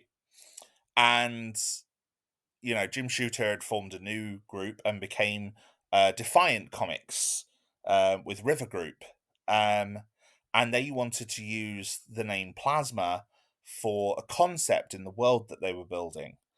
And, Marvel stole the name. And it was the idea of trying to punish Shooter for his actions with Valiant and try and damage River Group's potential new merchandising deal with Mattel to prevent Defiant Comics from becoming this new significant threat. They didn't want Defiant Comics and Jim Shooter, who was a proven commodity in the industry, they didn't want him to do with Defiant Comics what he'd already done with Valiant Comics. And they even rushed out a Plasma book to capitalize on the trademark. And Defiant tried their best to come to a deal with Marvel over this, but they had no luck, and Marvel used dirty tactics that led to a court case and got criticized by a judge, but saw Defiant out $300,000 in legal costs and just collapsed the deal that Defiant was trying to do with Mattel, which then caused Defiant to collapse in the middle of its first big crossover.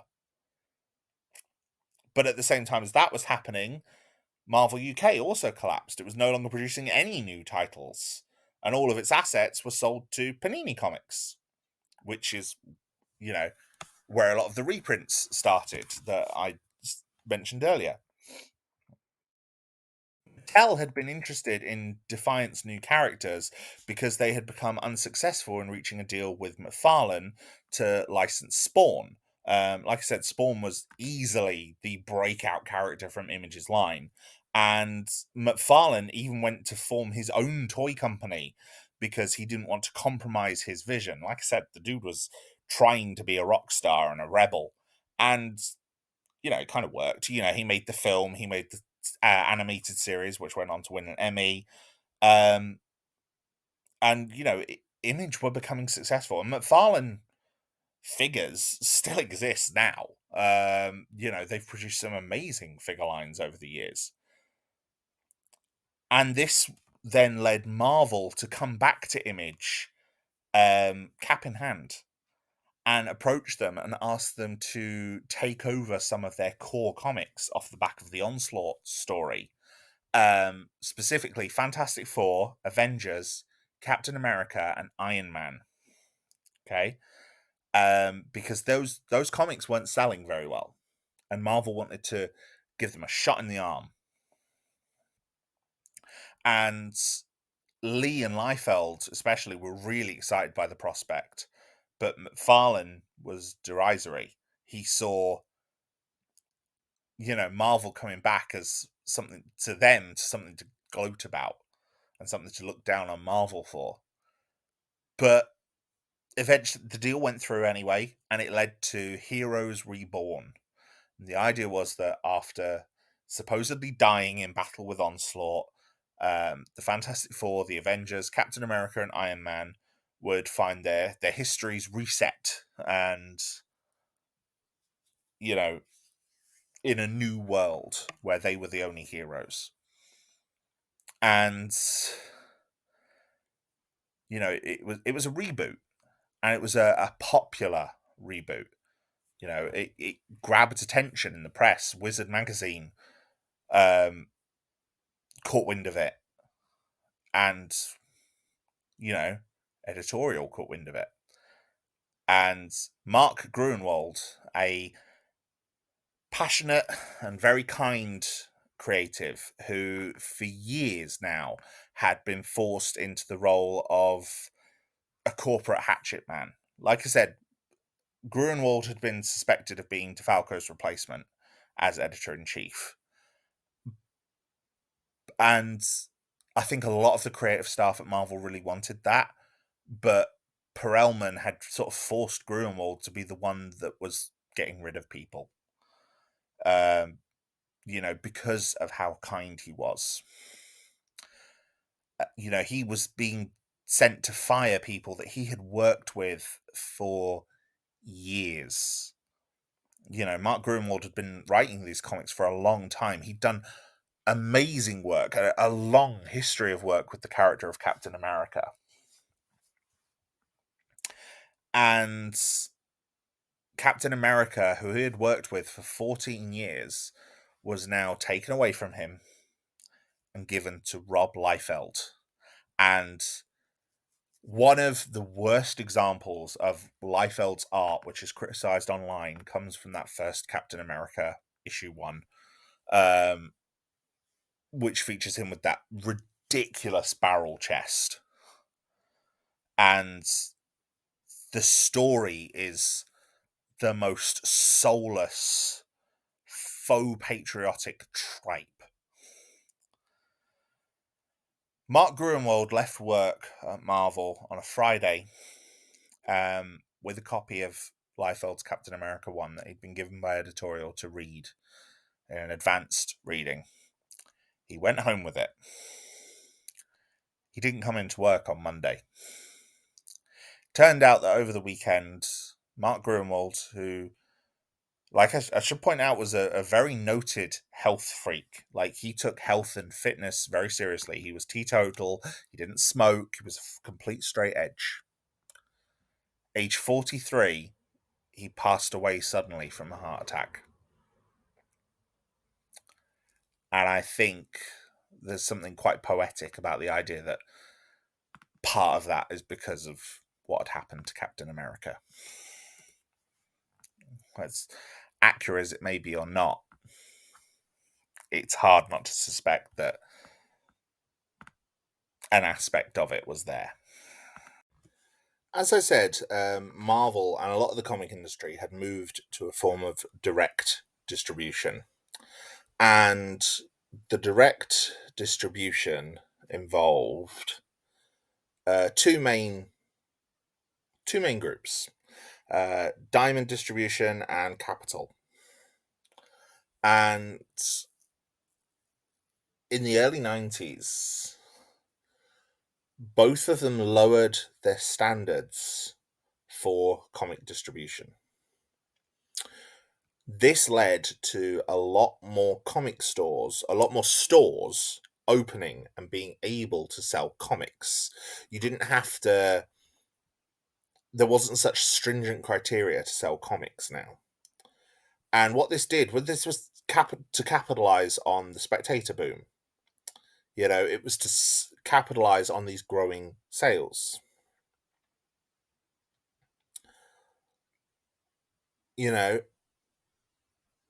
And all of this, along with the greater amount of comics being published, the 90s saw a huge amount of diversity. For a long time, comics had been mainly Marvel or DC, with a few others sort of sprinkled in. Now, because of Valiant and Image and Dark Horse as well, Dark Horse had been steadily growing over the years with its licensed comics. In fact, Dark Horse even had its own superheroes, but had gotten rid of them because they just weren't selling, in contrast to their licensed comics. So things like Alien, Hellboy, Predator, and Star Wars, they were proving a rival for Marvel and DC. And the store sales continued to rise, but at the same time, the demand was falling. Like, Image and Valiant even had a crossover, right? Now, this crossover, the idea was that the Valiant writers and artists would collaborate with the Image writers and artists. And, a lot of the early parts of the crossover were done by some of the Valiant guys. A couple of the final bits were done by the Image guys, especially Rob Liefeld. As a result, the crossover became so badly hurt by lateness because when I say Liefeld was late, I don't just mean he was late. He was ridiculously late with his deadlines. You know, once he started publishing his own comics, once you started getting things like Youngblood, oh my goodness me. Like some of the early most comics usually run like, you know, you'll have one issue 1 month, you'll have the next issue in 4 weeks' time. Okay? And then so on. Like every 4 weeks or roughly every calendar month. Some of the Image comics were like every 6 weeks, if you were lucky. If it was a Rob Liefeld comic, sometimes you could be waiting 2-3 months before that series got its next issue. And this is what happened with this crossover. The later issues of this crossover just didn't sell because it had been months and people didn't care anymore. You know?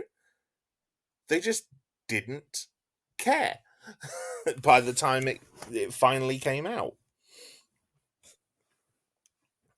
And yeah, this was terrible. Like absolutely terrible, really, really bad. And it led to 90% of comic stores in the mid 90s closing their doors. You know, small stores went bust because they'd bought the stock, but they didn't have the demand to sell it. The larger stores had the demand, but they didn't have the stock because the stock had been going to the smaller stores. Because of how the distribution market worked and the direct distribution, the companies had to bid for how much stock they were prepared to sell, that they thought they could sell. And so it meant that the smaller stores had to buy a minimum amount of stock. And this just caused the larger stores to not have enough stock to meet the demand. And this just caused a crash for every single comic book company, but most especially Marvel. Because Panini was struggling, because Fleer was struggling, Marvel got hit really badly. Really, really badly. And Perelman tried to correct it. And his idea for correcting it was to think that distribution was the issue. Like distribution was the cause of the problem. You know, it's because we were relying on Diamond and Capital for the direct market. And so he decided to buy a distribution company. You know, he bought Heroes World. The idea being that Heroes World would take on all of Marvel's distribution. The problem was Heroes World was a tri-state distributor. They didn't have the infrastructure to supply the huge amount of Marvel comics across the country. Bearing in mind, like I said at the time, Marvel was probably one of the biggest publishers in the industry. You know, they published a lot of titles, and a lot of these titles were so very successful that they sold a lot of comics. You know, even with the rise of Image and Valiant and the things that DC was doing at this time, Marvel still sold really well. This was why Perelman was making money on the comics. And so, of course, Heroes World couldn't manage to run Marvel. But now they had new owners, and that's what the owners wanted them to do. So they tried, and it went about as well as you would expect it to.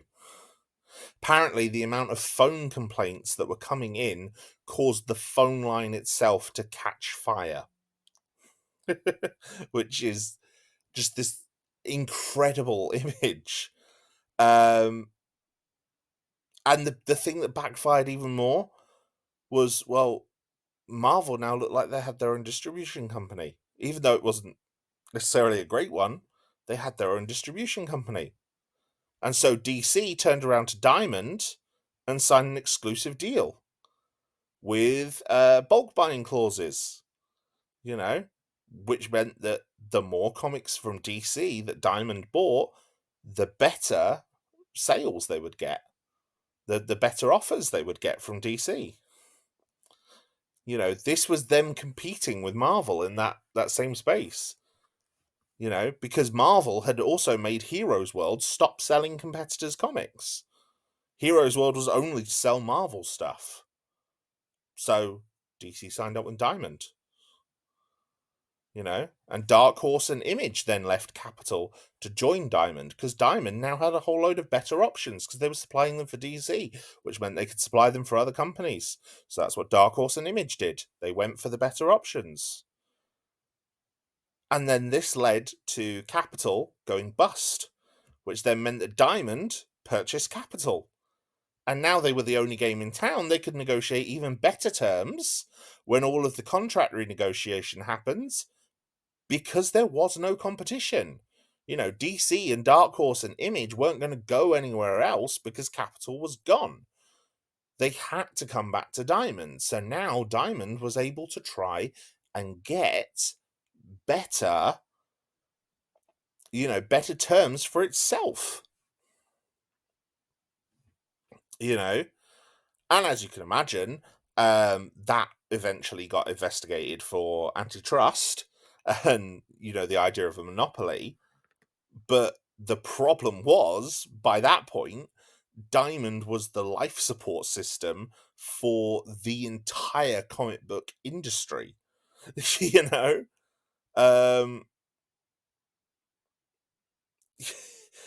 was everyone that wasn't Marvel was now at Diamond. They had nowhere else to go.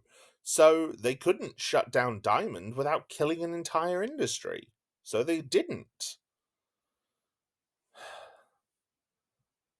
Marvel continued to try and develop itself. They bought Skybox, which is a company that dealt with NBA cards. They merged Skybox with Fleer, but that created a whole load of large licensing fee costs that they just couldn't avoid. They tried a direct merchandising Marvel Mart, but distributors caught wind of it and protested, so that backfired. Capital, before it collapsed, even offered to partner with Heroes World, offering their infrastructure, which was obviously in place and could supply across country, for Marvel's product. And Marvel refused.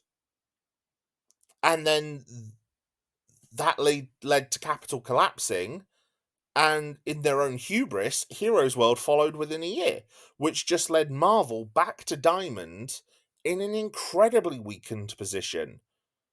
And the entire industry had forever been crippled as a result of this crash that had been caused in large part by Marvel.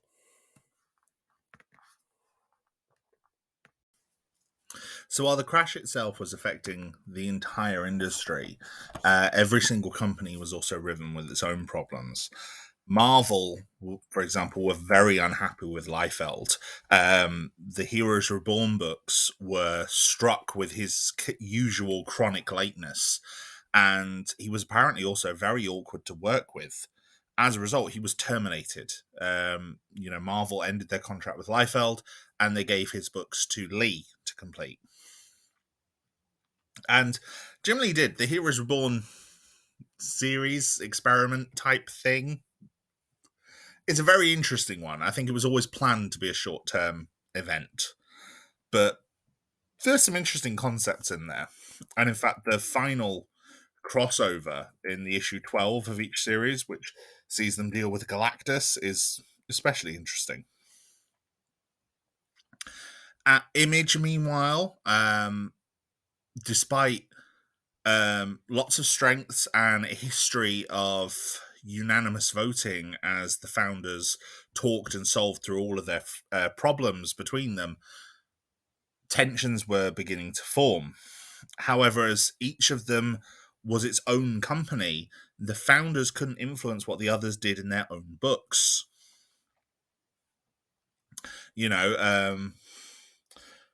Todd McFarlane, for example, couldn't influence um, Mark Silvestri's Witchblade. Um, Rob Liefeld couldn't impact Valentino's Shadowhawk, but lateness was a huge problem at Image, and always had been. And even McFarlane and Larson, who were the two most consistent creators, like I said, Spawn and Savage Dragon rise as two of the peaks of Image's early output for a reason. And it's because they were consistent. Like, I like Witchblade and the Darkness as well, and a lot of the mythology that builds up around those characters. But Spawn and Savage Dragon were very consistent in how often they came out. Even Witchblade got hit with lateness. McFarlane became very outspoken against the industry gimmicks that the others had started to capitalize on as well. So things like the foil covers, the repeated number ones, zero issues, things like that. And Liefeld, who, by the way, was notorious for falling asleep in Image's business meetings, had also been given control of Image's finances. And stories soon started to come to light to the other founders. He had allegedly used Image funds to settle his own personal debts. He had allegedly used Image staff to do work for his own external company, Maximum Press. He had apparently poached artists from other companies in the group. He had apparently copied pre-production artwork. He was apparently not paying his artists. And he was apparently even using Image to leverage credit lines for Maximum Press. All of this led Mark Silvestri to take Top Cow from Image in protest. He took all of Top Cow Entertainment and he left Image. And, that protest worked because the other creators unanimously voted to remove Rob Liefeld, although Rob Liefeld will say he quit instead. Like, he's been questioned about this and he says he quit. He wasn't voted out. He quit. And obviously, once he'd gone, Mark Silvestri patched things over with the others and returned Top Cow to Image. Liefeld then left and went on to found Awesome Comics because he is the very definition of a 90s man-child with his naming, apparently. Now, Liefeld launched Awesome with a crossover story. Well, I say a crossover story, it's more a limited series called Judgment Day. Now, Judgment Day was written by Alan Moore, and the idea behind it, yes, that Alan Moore, the one behind Watchmen, the one behind V for Vendetta, the one behind so many big influential comic book stories. Yeah, Judgment Day was written by him. And the goal of it was that Alan Moore would use his incredible skill and talent as a writer to create a new universe for, the characters and concepts that Liefeld owned to play in. And, this story also featured Savage Dragon in a guest role, weirdly. And also featured Alan Moore and Jeff Loeb as well, helping out. And they both stuck around for a while afterwards as well, and carried on working at Awesome Comics. Judgment Day itself is a weird story. I don't dislike it. I have read it once. It's really hurt by Liefeld's artwork for the main framing story.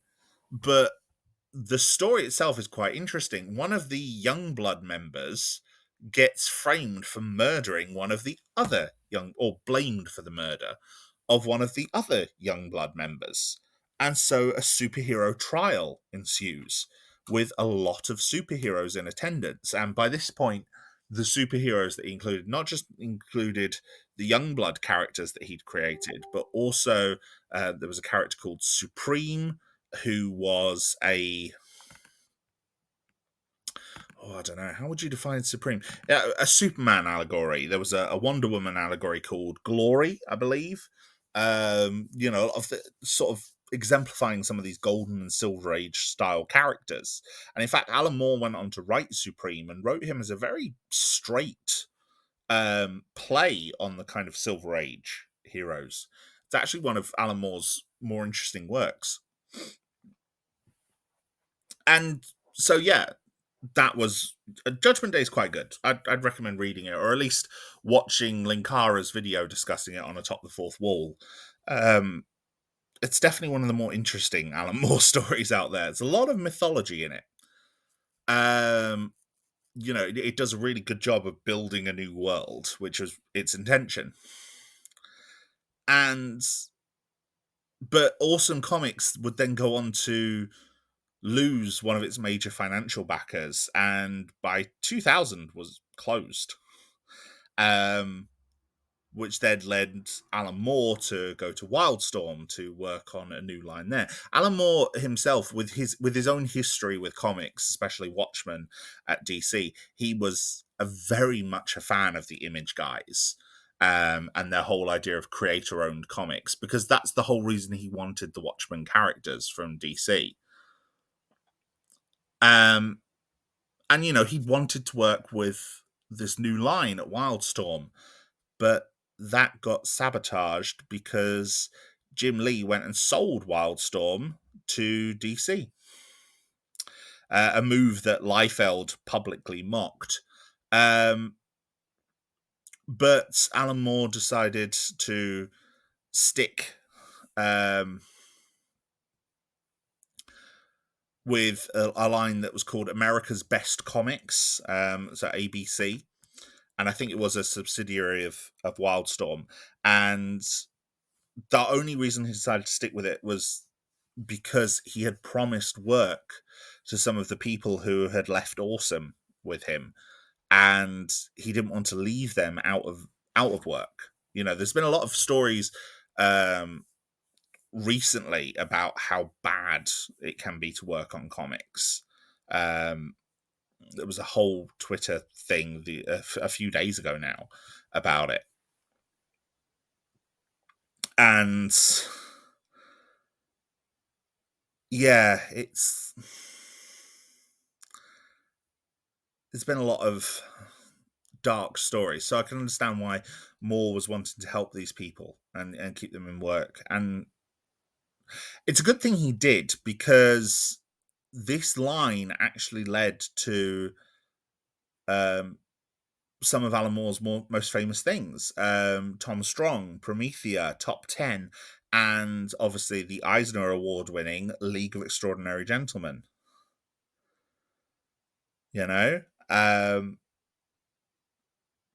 So yeah, that was Image and Marvel. Dark Horse managed to weather the burst of the comic book bubble using their licensed comics. They had created Aliens vs. Predator in the early 90s off the back of the two Fox franchises, and they'd done, in the meantime, like intercompany crossovers with Superman, Batman, even Judge Dredd, I think, had gone up against the Alien at one point. Their own original superheroes that they launched in 1983 didn't sell as well as their licensed or creator-owned properties, so they'd abandoned them. They'd all been shelved in 1996, shortly before the comic book bubble burst anyway. And their original works, things like I said, AVP, Star Wars, which are their licensed properties, or their original stuff like Hellboy, Sin City, The Mask as well. I mean, The Mask was very successful. It led to the film with Jim Carrey. They continued, and then they got more titles, things like 300. They got a Buffy the Vampire licensed comic. And many more of their titles would go on to make their way to the silver screen as well. Hellboy got a movie, Mask got a movie, Sin City got a movie. AVP got a movie. I mean, it was kind of a Fox property anyway, but it was, it came off the back of the comic book. Valiant started to struggle as well. Mazzarski, like I said, he'd sold Valiant to Acclaim.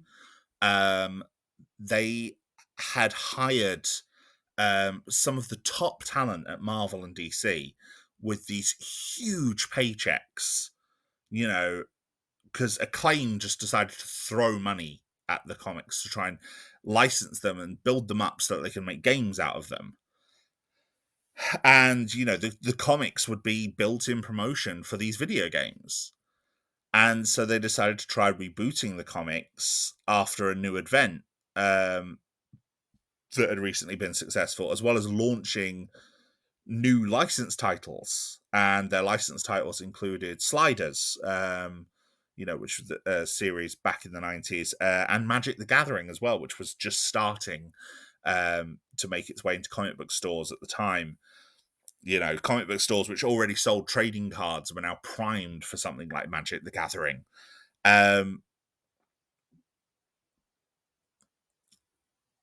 Bob Layton, who was one of the people that Valiant had hired, felt that he had almost no creative control and given up, and this planned reboot that he had floundered. The universe felt completely different to what he'd sort of planned out, and as a result, all these layoffs started to ensue. And many of the higher priced talent got given new contracts by Acclaim to bring in big names, meaning that it was the Valiant originals that were being lost.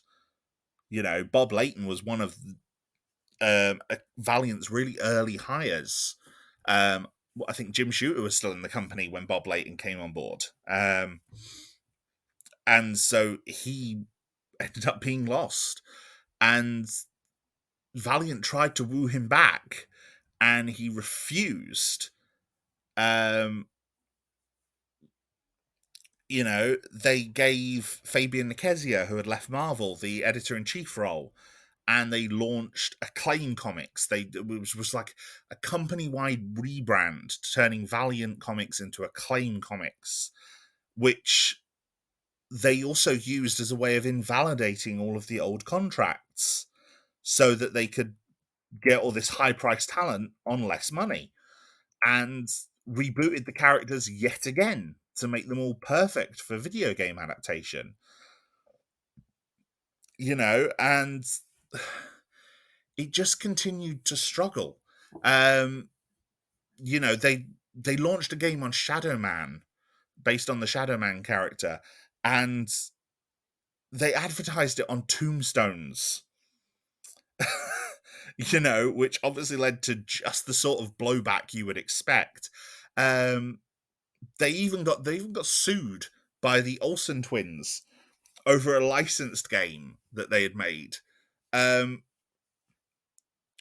which led to the comic book company and eventually Acclaim itself as a game company closing its doors. Before it did, Jim Shooter had even been brought back alongside Jim Starlin, who was one of the figureheads of cosmic stuff at Marvel back in the 70s and 80s. So the Guardians of the Galaxy, the Silver Surfer, Thanos, a lot of that was all Jim Starlin. They had to come back and they tried to write a new Unity crossover, but Acclaim collapsed while it was in print. So it never finished. Jim Shooter had to post the notes online to fans to tell them how the story finished because it never saw print.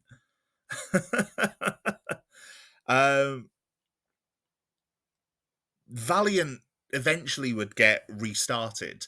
A couple of entrepreneurial investors restarted it in sort of the 2000s, and they began publishing new superhero comics again in 2012 with both classic and new characters. And they're back, they're successful now. Bloodshot's now been turned into a movie. There was talk about doing a Ninjak movie. I think they did a web movie with it, with Jason David Frank from Power Rangers in the role. um and I know there's a comic character, Faith, who has been very, very popular off the back of the current Valiant run, who they may turn into something at some point.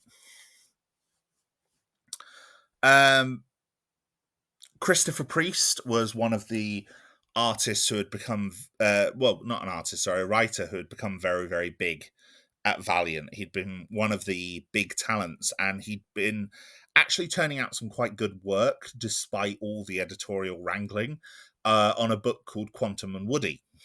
Um, and that led to him, once Acclaim and Valiant went under, becoming the original planners of Milestone. Milestone was a DC line that focused on minority heroes created by some of the newer names in the industry, um, especially Static Shock. Now, Milestone had actually collapsed when the bubble burst. But so when the bubble burst in '96, that was sort of the end of the Milestone line. Because it was one of the more niche lines. Those were the things that were lost as part of the crash. But 4 years, it was only 4 years after its launch that it went bust. But Static Shock himself became one of the flagship heroes of the DC animated universe.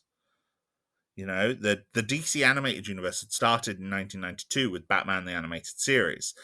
By this point, it also included Superman, and there was a strong continuity between the two.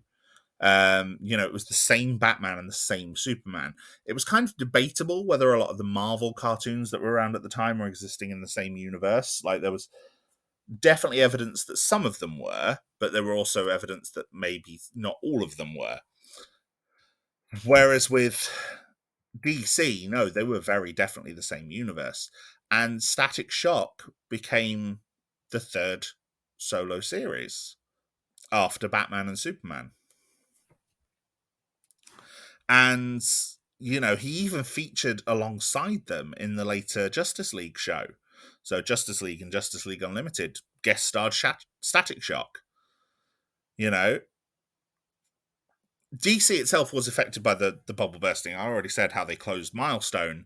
But also, they were owned by Time Warner, which helped to protect them, as did all the licensing rights for their characters. And this, alongside all the kind of critically acclaimed, more mature titles that they were putting out, things like Swamp Thing, Doom Patrol, Neil Gaiman's Sandman, led to them launching a new imprint, which was the Vertigo imprint under Karen Berger. And that's where you got some of their biggest successes of the time. Obviously, Sandman, Animal Man, Swamp Thing. And Vertigo survived the market collapse. And the books were still profitable. And their license shows were successful. Things like Lois and Clark, the DC animated universe, as well as the Batman films. I mean, Batman Forever had been a huge success, and even Batman and Robin, despite being critically savaged, it broke even. It made its money. I think it made more. It wasn't a huge bomb or anything. It made money.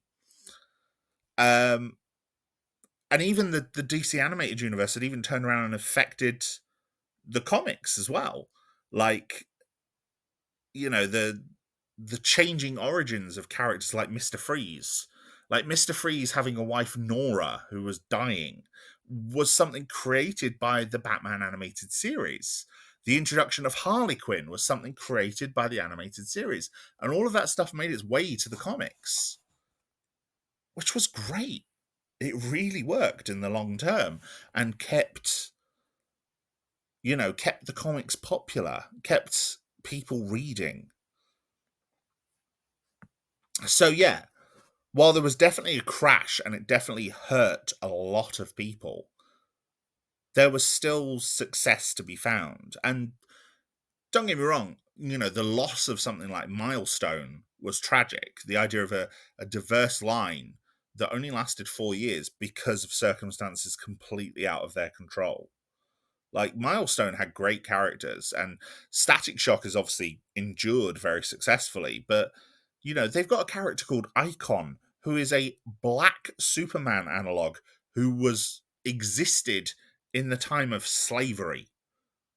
That's a brilliant idea for a character. Why is that character not constantly being reprinted and getting new stories? That's a great character to include. That character should have a film or a series. But no.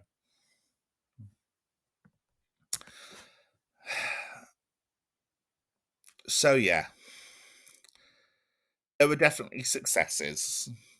Um, but there was also a lot going wrong. And, you know, what I've covered there is stuff that happened years after the comic book boom as well. Like, it wasn't until 2000 that Awesome went under. It wasn't until, the early 2000s that League of Extraordinary Gentlemen won an Eisner.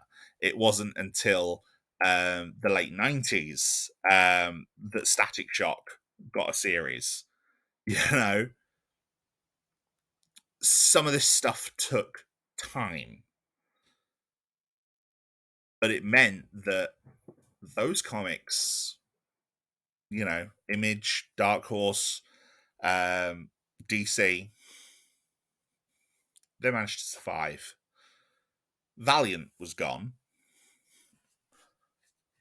but and Defiant had gone as well. Marvel UK had gone. But what about Marvel itself? I'm going to flash back a bit to a little bit before the crash, before the Clone Saga, and go back to an element of the story that I haven't covered yet, but an element that is going to become very, very important. Marvel in the early 90s was chafing under Perelman's attempt to turn this comic book company into a publishing empire. Like I said, they had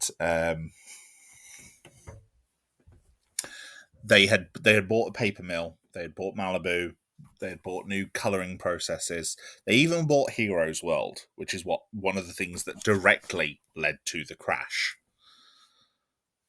And it was at this point that ToyBiz, led by Ike Perlmutter and Avi Arad, two names that are still attached to Marvel to this very day, it's at this point that they came onto the scene. ToyBiz were a moderately successful company, but one that couldn't quite afford all the licensing toys to compete with the likes of Hasbro and Mattel. They didn't have the brand names that they did to compete with things like Transformers, G.I. Joe, Barbie, and so on, Masters of the Universe. So they made an offer to Perelman. They offered him a controlling stake in ToyBiz, which would make ToyBiz part of Marvel, for the exclusive rights to make toys license free. Now, for Marvel as a whole, this was a risky move. But for Perelman, this was a great deal. You had a toy company exclusively making toys of your products, and you had a controlling stake in their company. So in 1993, that deal was sealed. And it meant that, the licensing provided by ToyBiz,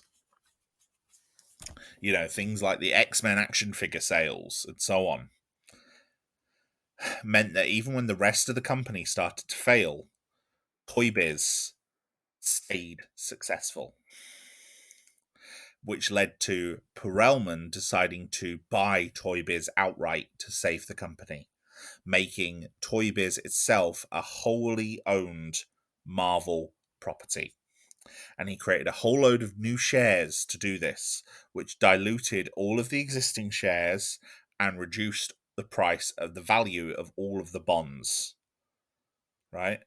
They had been trying to sell Marvel outright to a larger company, but one of the things that had been unsuccessful, that had been making this deal so unlikely, was actually, and ironically, the ToyBiz deal. Okay, the ToyBiz deal turned investors off. Remember how I said earlier on that DC had a whole load of licensed merchandise? You know, Batman bed sheets, Superman lunchboxes, costumes, play sets, everything like that, right? The ToyBiz deal prevented Marvel from doing that sort of stuff. Okay, the ToyBiz deal that meant that because they had exclusive access to make toys, it didn't just apply to toys, it applied to every piece of licensed merchandise. You couldn't get Spider-Man bed sheets. You couldn't get a kite with the X-Men on, you know? Because all of this stuff had to go through ToyBiz. You couldn't even get a football with the Punisher's logo or Captain America's shield on. It couldn't happen because of the ToyBiz deal. As a result, because of the ToyBiz deal, they couldn't sell Marvel. Marvel was struggling because of what had happened with Fleer, because of what had happened with Panini, and now because of what was happening with Heroes World. Marvel was failing, right? And the ToyBiz deal was the one thing that was stopping them selling the company outright, to completely just sell Marvel Comics. And so Perelman's plan to buy ToyBiz was a Hail Mary. It was the Hail Mary to save the entire company. Okay? But Wall Street investor Carl Icahn, right? A real life person who was the inspiration for the Michael Douglas character of Gordon Gekko from Wall Street, which gives you an idea of just the sort of sleazy corporate type we are dealing with here. Carl Icahn was convinced that Perelman, being a shrewd businessman, wouldn't be trying to buy ToyBiz unless he knew something. So Icahn became convinced that Marvel was exaggerating its financial woes. They were lying about how bad of a shape they were in to benefit in the long run. And like I said, that sort of stuff happens under capitalism. One of the reasons why I bloody hate it. So Icahn began buying up bonds. He bought up as many bonds as he can from as many investors as he can until he owned a third of them himself outright. And he formed a committee of other people to try and seize Marvel from Perelman. He made an offer for total control of the company that would leave Perelman with nothing, and it backed him into a corner, and Perelman was forced to declare bankruptcy. That's right, Marvel went bankrupt. They declared a full-on Chapter 11 bankruptcy. No one knew at this point what could happen. The entire company could be split apart. The characters could be split apart.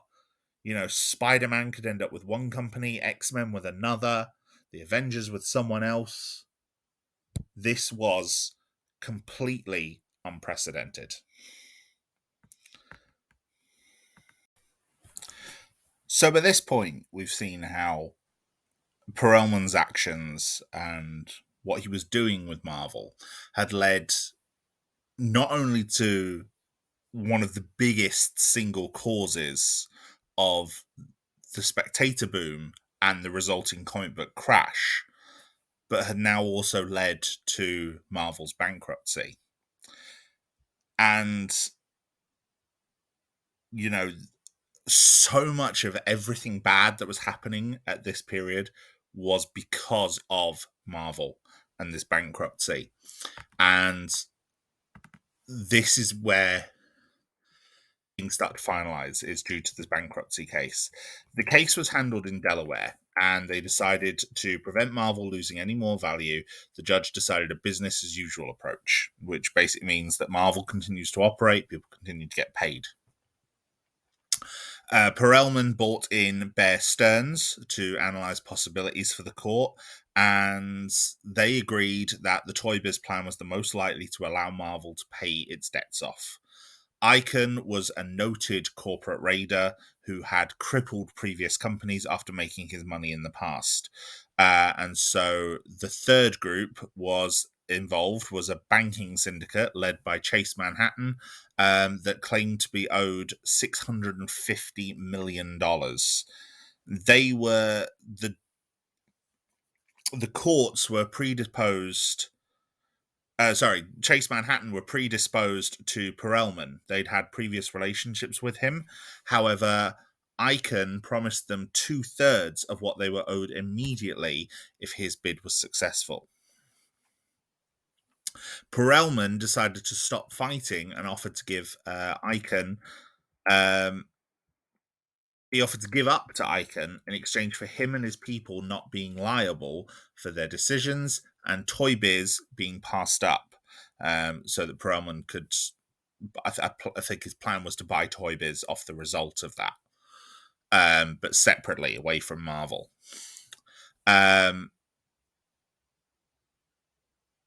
Perlmutter and Arad kind of balked at that idea. Their options were that Icahn was going to become their new boss, but it was much more likely that he was essentially going to strip ToyBiz to a shell company and then license Marvel toys to Hasbro or Mattel. Instead, Ike Perlmutter decided to buy Marvel. Now, the banks were already skeptical of Icahn based on his past business decisions. They were worried that he would run Marvel into the ground for a short-term personal profit.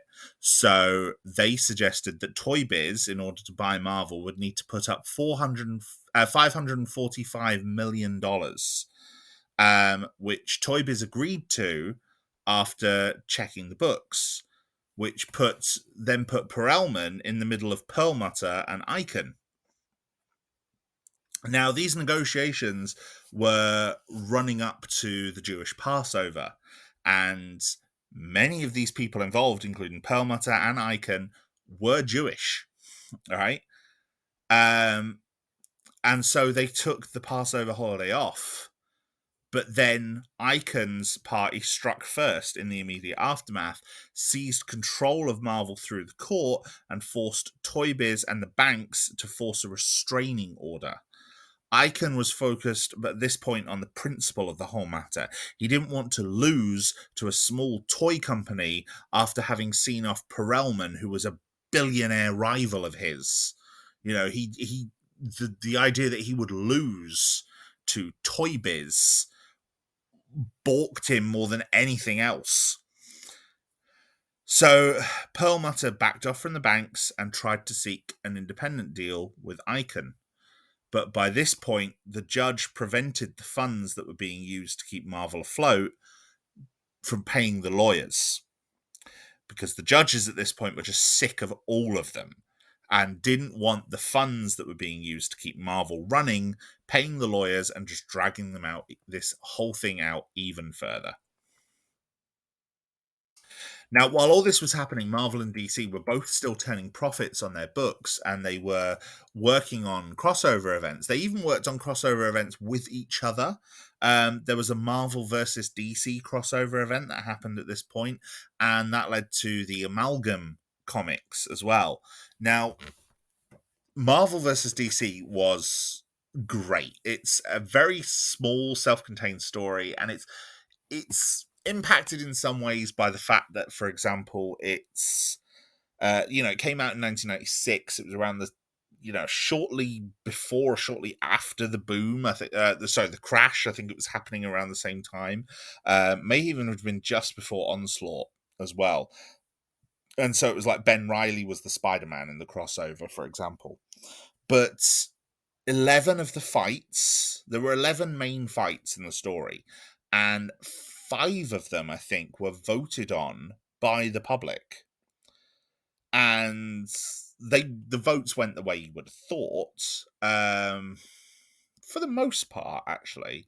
But the fights were Superman versus the Hulk, Spider-Man versus Superboy, Wolverine versus Lobo, Storm versus Wonder Woman, and Captain America versus Batman. But between the 3rd and 4th issue, they did something called Amalgam. And Amalgam was a great idea, and I really love the idea of the Amalgam universe.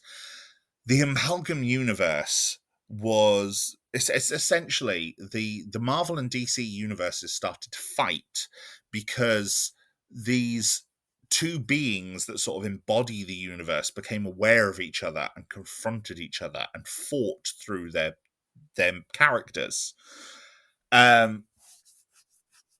And towards the end of issue 3, with the fights dragging on and to a stalemate, the two brothers decided to try and destroy each other. And so, to prevent them from destroying the universes, the Living Tribunal at Marvel and the Spectre at DC kind of merged the brothers together, creating a fused amalgam universe. Now, the amalgam universe is such a great idea. Basically, each company produced 6 one-shots, which featured merged versions of characters. So there were characters like Spider-Boy, who was a clone of the original Spider-Man, and he was sort of a merger of Spider-Boy and Spider-Man and Superboy. There was the JLX, which was a fusion of some of the Justice League characters with some of the X-Men. For example, there was a character in there called Apollo, who was sort of a fusion of DC's The Ray with the X-Men's Cyclops. There was Dark Claw, who was a merger of Wolverine with Batman. So this dark mutant who lost his parents but was also like a government super soldier and mutant. Super Soldier, who was Superman and Captain America combined, and had originally existed in the 40s and ended up being frozen and awakening in the modern day, where he fights off against Lex Luthor, who is the Green Skull, powered by kryptonite. It was so clever. And the best thing about these comics were they were all presented as though, even though they were new issue ones, it's like they were presented as though they were building off the backs of previous storylines, or relaunching these characters for a new era. And everything about it was a fusion. They made references to events and characters that weren't in the issues. They made references to past stories and past connections. And they even had fake letters pages were referring to other titles and other issues, and people reacting to big previous story threads. Oh, it was clever. They even did like a trading card line revealing who all these characters were and revealing bits of backstory about them. They were so much fun. Like I loved the amalgam idea. There were some great ideas in there. There was a character called Speed Demon. Speed Demon was a fusion of the Flash and Etrigan the Demon from DC combined with Ghost Rider. So it was like the character of Barry Allen, who acts similar to Blaze Allen. He was Blaze Allen because he was a fusion of Johnny Blaze and Barry Allen, and he gets possessed by a demon to become the Speed Demon, which is similar to the idea of Ghost Rider, except the demon he gets possessed by, instead of being Zarados or Zarathos, which is the demon from Ghost Rider, he gets possessed by the demon Etrigan, which means he's then talking in rhyming couplets, just like Etrigan the demon in DC. And then, of course, they gave him a sidekick character called Kid Demon, sort of inspired by Kid Flash, who was Danny Ketch. Not is a fusion of the Danny Ketch Ghost Rider and the Wally West Kid Flash, and he actually turns into a more traditional Ghost Rider. Like his possessing demon is Zarathos, so he's riding a bike. you know, so clever. Like I really enjoyed a lot of these ideas. And they even did a sequel the year afterwards in 1987. And they even co-owned a character involved in this called Access, who was like a character who could move between both universes. Anyway, throughout all this, Icon and Perlmutter continued to clash. Perelman had controlling stock in ToyBiz, with his people in place on the board.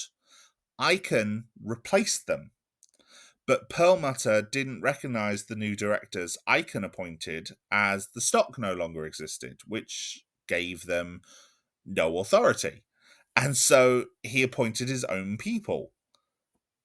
So now you had a company with two boards of completely different directors that didn't recognize the other.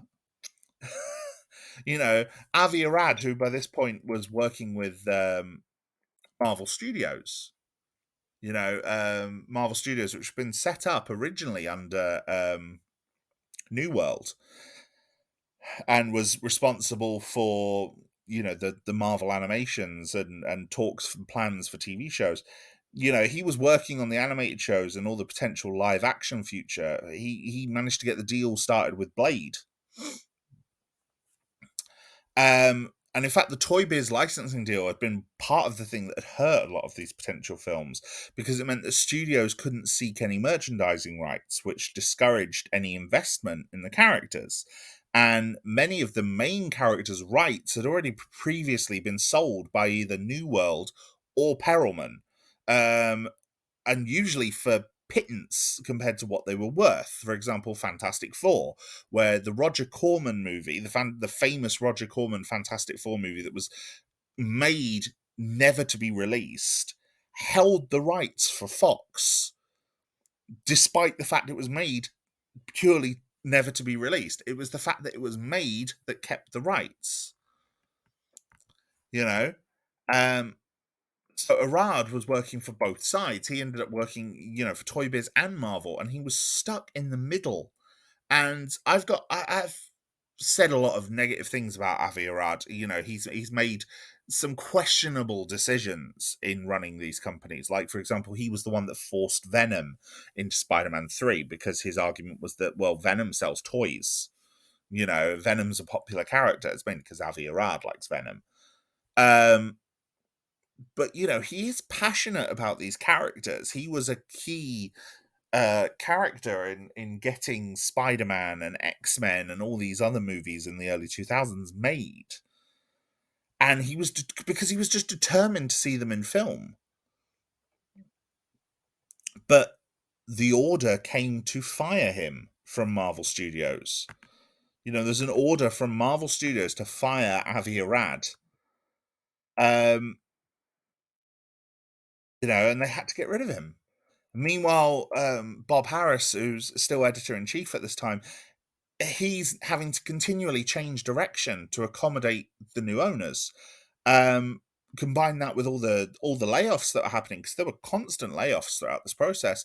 It's just creating chaos. And his executive meddling is interfering with all the writers, which means they're chafing. So the ones that weren't being fired were desperately unhappy. And Perlmutter, while he was frugal and he wanted to take greater control of the company, he was still seen as the better option by many within Marvel. than Icon was, you know, because of Avi Arad's influence. You know, people within Marvel felt that Avi Arad having this passion for the characters, which is what had drawn Toy Biz towards Marvel in the first place. Avi Arad was a comic fan. He was a fan of these characters. That's why Toy Biz had gone to Marvel. You know, the idea was that Avi Arad would prevent Perlmutter from ruining the characters of Marvel with his influence, which would keep Marvel safer under Perlmutter than it would be under Icon. So ToyBiz shareholders started buying some of the Marvel debt from the banks to give them a controlling influence on any deal and to potentially block any deal that would leave Icon in charge. Um, Icon, by this point, had learned exactly just how bad things were at Marvel and how much Perelman had actually downplayed the financial troubles that they were going for. And he was pissed. He sued everyone, including Perelman, saying that Perelman's mismanagement to make profit is what had led to this whole mess in the first place, and wanting Perlmutter's entire board dissolved. You know, that then led to a change of judges in the bankruptcy case, which led to the appointment of a trustee. The trustee was John J. Gibbons, who was exploring all of the options that were possibly on the table, not just Icon, Perlmutter, or Perelman owning Marvel, but also selling off all the assets piecemeal, even considering any other offers that might come their way. And that's where Chuck Rosansky, founder of Mile High Comics, who I mentioned earlier, huge fan of the industry, big supporter of Marvel, who saw their success as the industry success as far back as the 70s, and was obviously very put off by the news that Marvel was had filed for Chapter 11 bankruptcy. He was approached by friend and former Marvel editor Jim Shooter. Jim Shooter, again, passionate about Marvel, wanted to buy Marvel and save it. You know, Jim Shooter saw a responsibility for this whole sorry mess because, as far as he was concerned, everything had begun when he was outbid by Perelman for Marvel in the first place. Rosansky was really unsure about owning Marvel, but he did want to help Marvel and thus the comic book industry.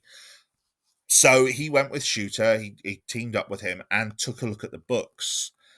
And it was when he took a look at the books, he learned of the Toy Biz exclusivity deal, and he realized just how much it was hurting the company. Like I said, a lot of the people focusing on the Toy Biz deal were focusing on action figures, but Rosansky realized that, you know, they couldn't make bed sheets, kites, clothing, etc.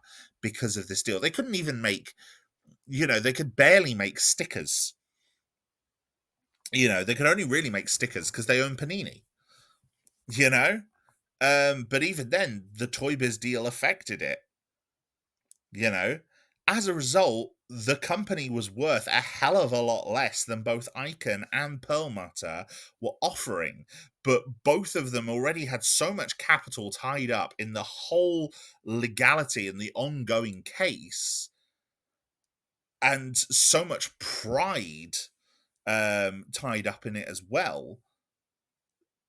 You know, like I said, Icon was trying to destroy Toy Biz as a result of all this.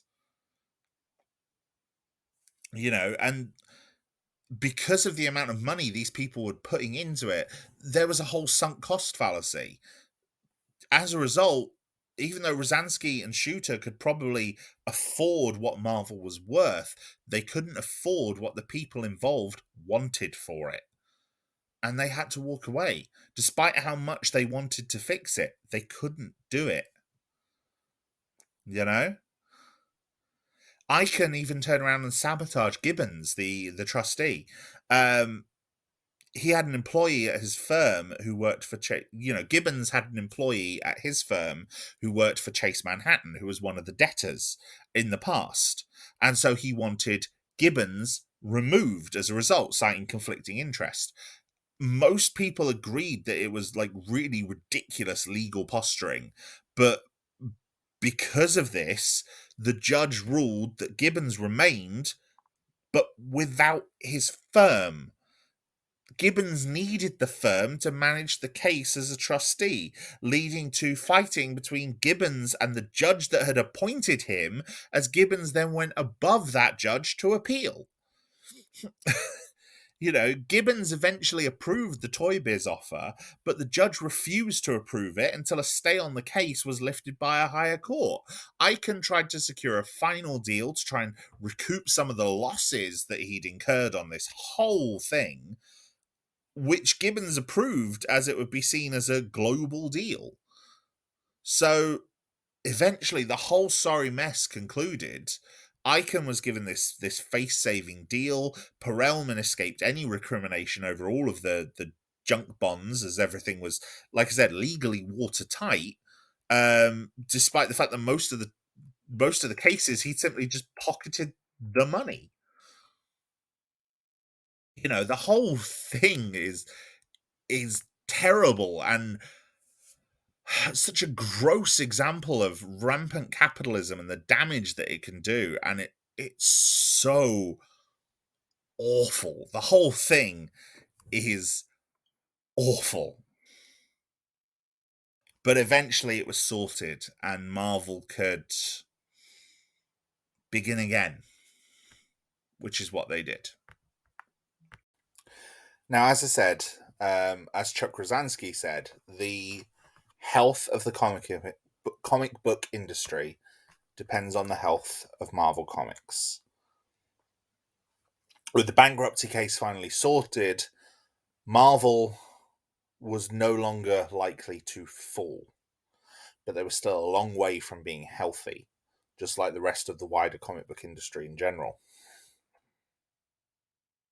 Things did start to change, and it was a random meeting that actually started to change it.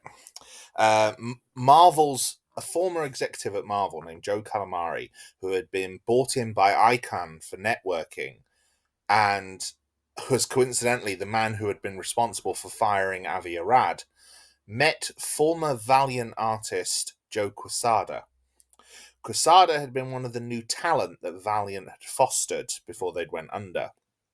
A rising up and comer in the industry who had been trained on Valiant, worked on a lot of their comics, and then obviously had been lost when Valiant started to go under.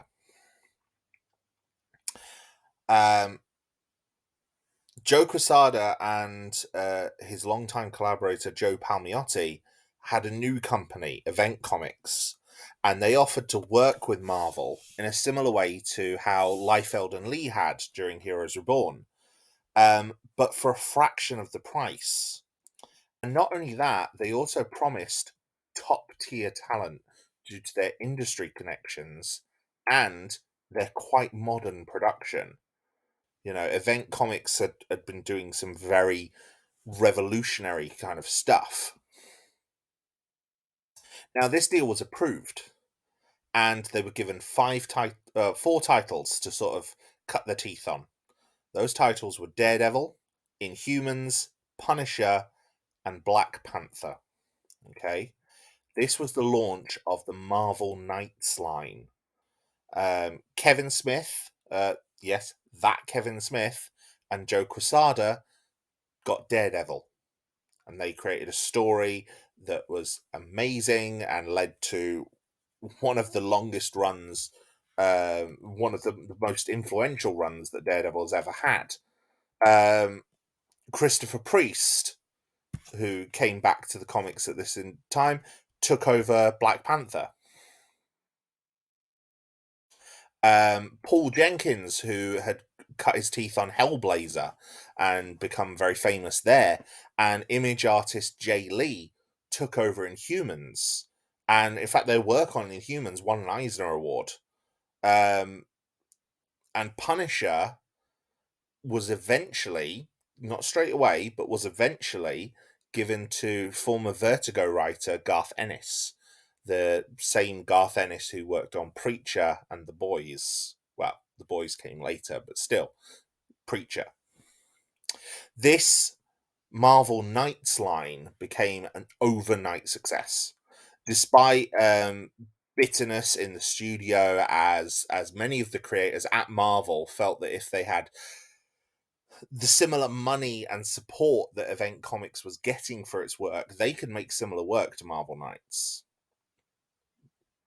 And so, of course, this was very unpopular at some levels of Marvel, leading to apparently Bob Harris hiding from his staff. But Quesada and Palmiotti used the press. They got the press attention. They went out. They did interviews along with the writers and the other talent, and it helped turn Marvel Knights into a sensation. Perlmutter took over Marvel in this climate, and he had to right the ship, despite Marvel being seen as villains by many in the industry at this point. Like I said, Marvel's actions had pretty much caused the crash. You know, the whole spectator boom thing had started because of actions that they had taken with um with McFarlane, with Spider-Man, with putting the foil covers on. You know, that had led to the spectator boom. They've been one of the people feeding the spectator boom, the biggest company in the industry feeding the spectator boom. And then, of course, their purchase of Heroes World had been one of the things that had led directly to the comic book crash. Marvel were the bad guys to a lot of people. And Perlmutter had to take over in this, in this era, this climate, and come into Marvel that, like I said, the writers were already angry over the Event Comics deal and the Marvel Knights thing because Marvel Knights was getting a lot of attention, whereas a lot of normal work wasn't. X-Men, Spider-Man, and all the rest of them were really not getting the same kind of attention. And they were saying that they didn't have the resources to do it. They didn't have the money and the production and everything else that was all the support that was being given to the Marvel Knights line. Perlmutter came in and fired a lot of people, including Calamari, cut costs wherever he could, even tried to reduce Stan Lee's salary and contract, which backfired tremendously. Stan Lee had this status as the jovial public face of Marvel, and his vocal public support of ToyBiz during the bankruptcy um, led many people to see that any attempt to sort of penalize him was like stabbing him in the back. And the blowback to that ended up with Perlmutter having to backtrack, and if anything, he actually ended up giving Stan Lee a better deal, which caused Perlmutter to then hold a grudge. you know, um, Perlmutter then filed an audit on Marvel, which led to Bob Harris clashing with Perlmutter over all of the penny pinching that was going on. You know, Bob Harris was there to as editor in chief. His job was to try and produce the best work possible, and the constant scrimping and scraping of money meant that he couldn't do that. The company was in a really poor position. At this point, we were heading towards 2000. The X-Men movie was about to come out. It was impending release, and the studio couldn't even really capitalize on it. The talent that they had lost either in layoffs or that had been driven off during or after the bankruptcy meant that they didn't have anything in the comics that they could use to kind of highlight the X-Men as they were coming out. And this led to Harris being fired and replaced as editor in chief by Joe Quesada. John Byrne got brought back in to help revitalize the failing Spider-Man alongside Howard Mackie. But Byrne also tried to rewrite the origins of Spider-Man using Chapter 1, trying to retcon the character. Like he changed the origin and had the origin also affect Dr. Octopus. but that drove off even more fans. The sales then reached new lows, along with some of Harris's previous decrees. Like, they brought back Aunt May. Aunt May had come back from the dead. It was revealed that, oh no, her death was a fake out. A fake out organized by Norman Osborn. That heartfelt issue of Amazing Spider-Man 400 wasn't Aunt May. It was just an actress that Norman Osborn had trained up and surgically altered to look like Aunt May. It was a terrible idea. It's up there with the fact that Mary Jane and Peter's baby died towards the end of the Clone Saga. Like, in fact, the whole part of this story, the whole reason, like, Peter found out that Norman had May, and obviously, because they found out they were pregnant after Aunt May had died, they were going to name the baby May. So he went to try and reclaim May to get his daughter back, and nope, it was his aunt. They even did a fake out where they killed off Mary Jane, or seemed to kill off Mary Jane, after having the characters go on a break for a bit. Turned out she wasn't dead. She'd been her modeling career had taken off again, so she'd been kidnapped by a stalker who'd faked her death by blowing up her plane to try and cover it up. You can tell this came out before 9/11. Peter David also got driven off of Incredible Hulk, and like I said, by this point he'd been on Incredible Hulk for some time, like since the mid-80s. He'd done fascinating work with the character, and a large part of why he was driven off was the executive meddling from Bob Harris. Harris wanted the character to go back to his savage Hulk persona. But by this point, Peter David had given him years of development. He'd really gone into the psychology of Hulk, creating multiple personalities inside Banner's mind for the Hulk. Like the whole smart Hulk thing that's been in the movies recently, that's directly inspired by some of the work that Peter David did, merging the Hulk and Banner personalities.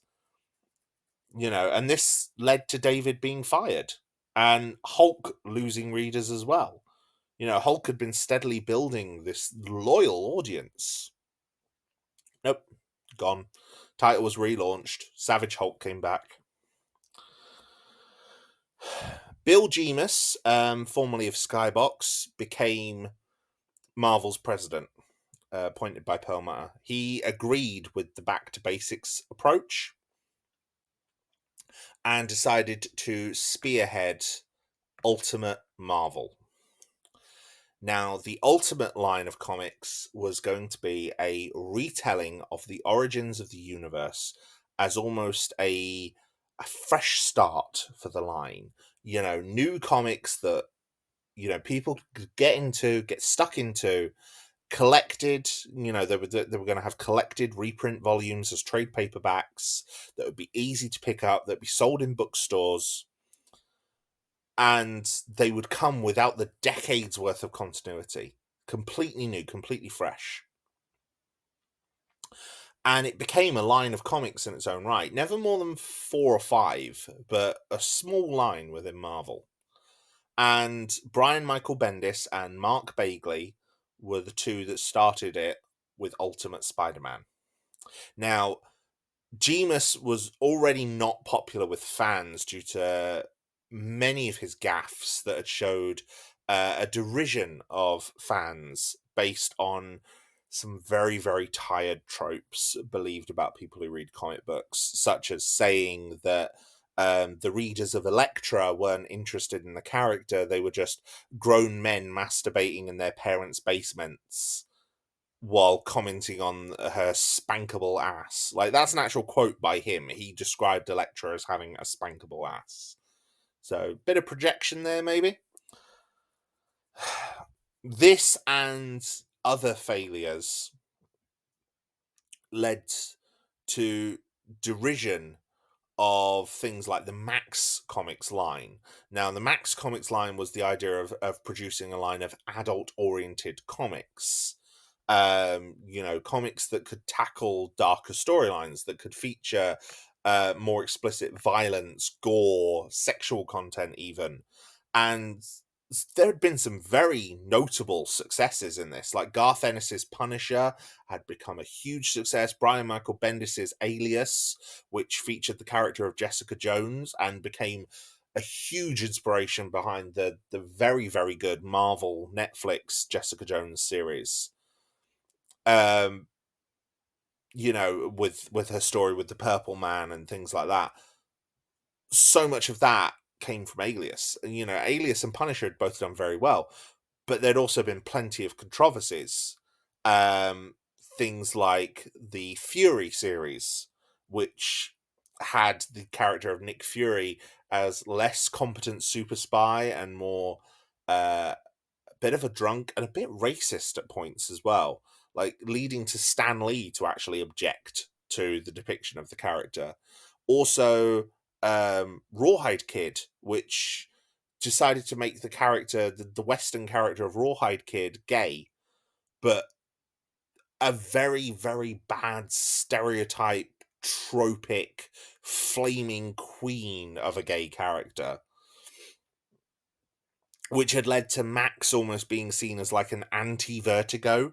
Like, it wasn't a place for going beyond boundaries and creating thought-provoking stories. No, it was a place to shock and pander to the audience. Like there was an Electra Max series that involved a lot of nudity, and I think Frank Miller was involved in it. So Frank Miller post Sin City, so that tells you pretty much all you need to know about that. Jemas kept interfering. He kept pulling long-running creators off of books. So people like Chris Claremont, who had recently made a huge popular return to the X-Men line, John Byrne, Howard Mackie, they were just pulled off books, or the books were just cancelled outright. Jemas accused creators of cronyism, and he began to overwhelmingly favor Ultimate behind the scenes over the main comics. He started giving them better talent and funding, just like Marvel Knights had had before it. The books were a higher quality, the printing was better, the paper was better, the writing tended to be better, the art tended to be better, because it was getting more money, same as Marvel Knights had.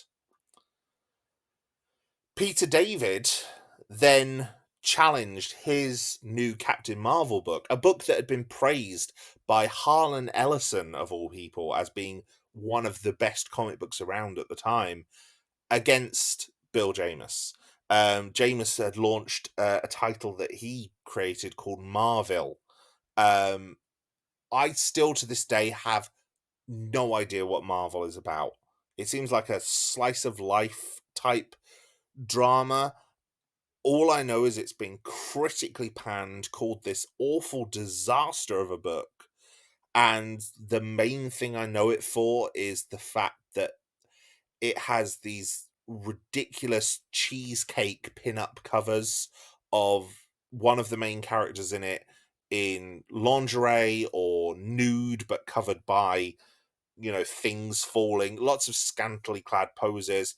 And the only reason I know about those covers is because they were drawn by Greg Horn, who is a fantasy artist that my mother was a fan of when I was growing up, and I know that he started working for Marvel. He did a lot of covers for Elektra as part of Marvel Knights, which is what led to him working on Marvel. Obviously, Captain Marvel sold a hell of a lot better than Marvel. Marvel ran for 7 issues and was cancelled. Captain Marvel ran for quite a bit.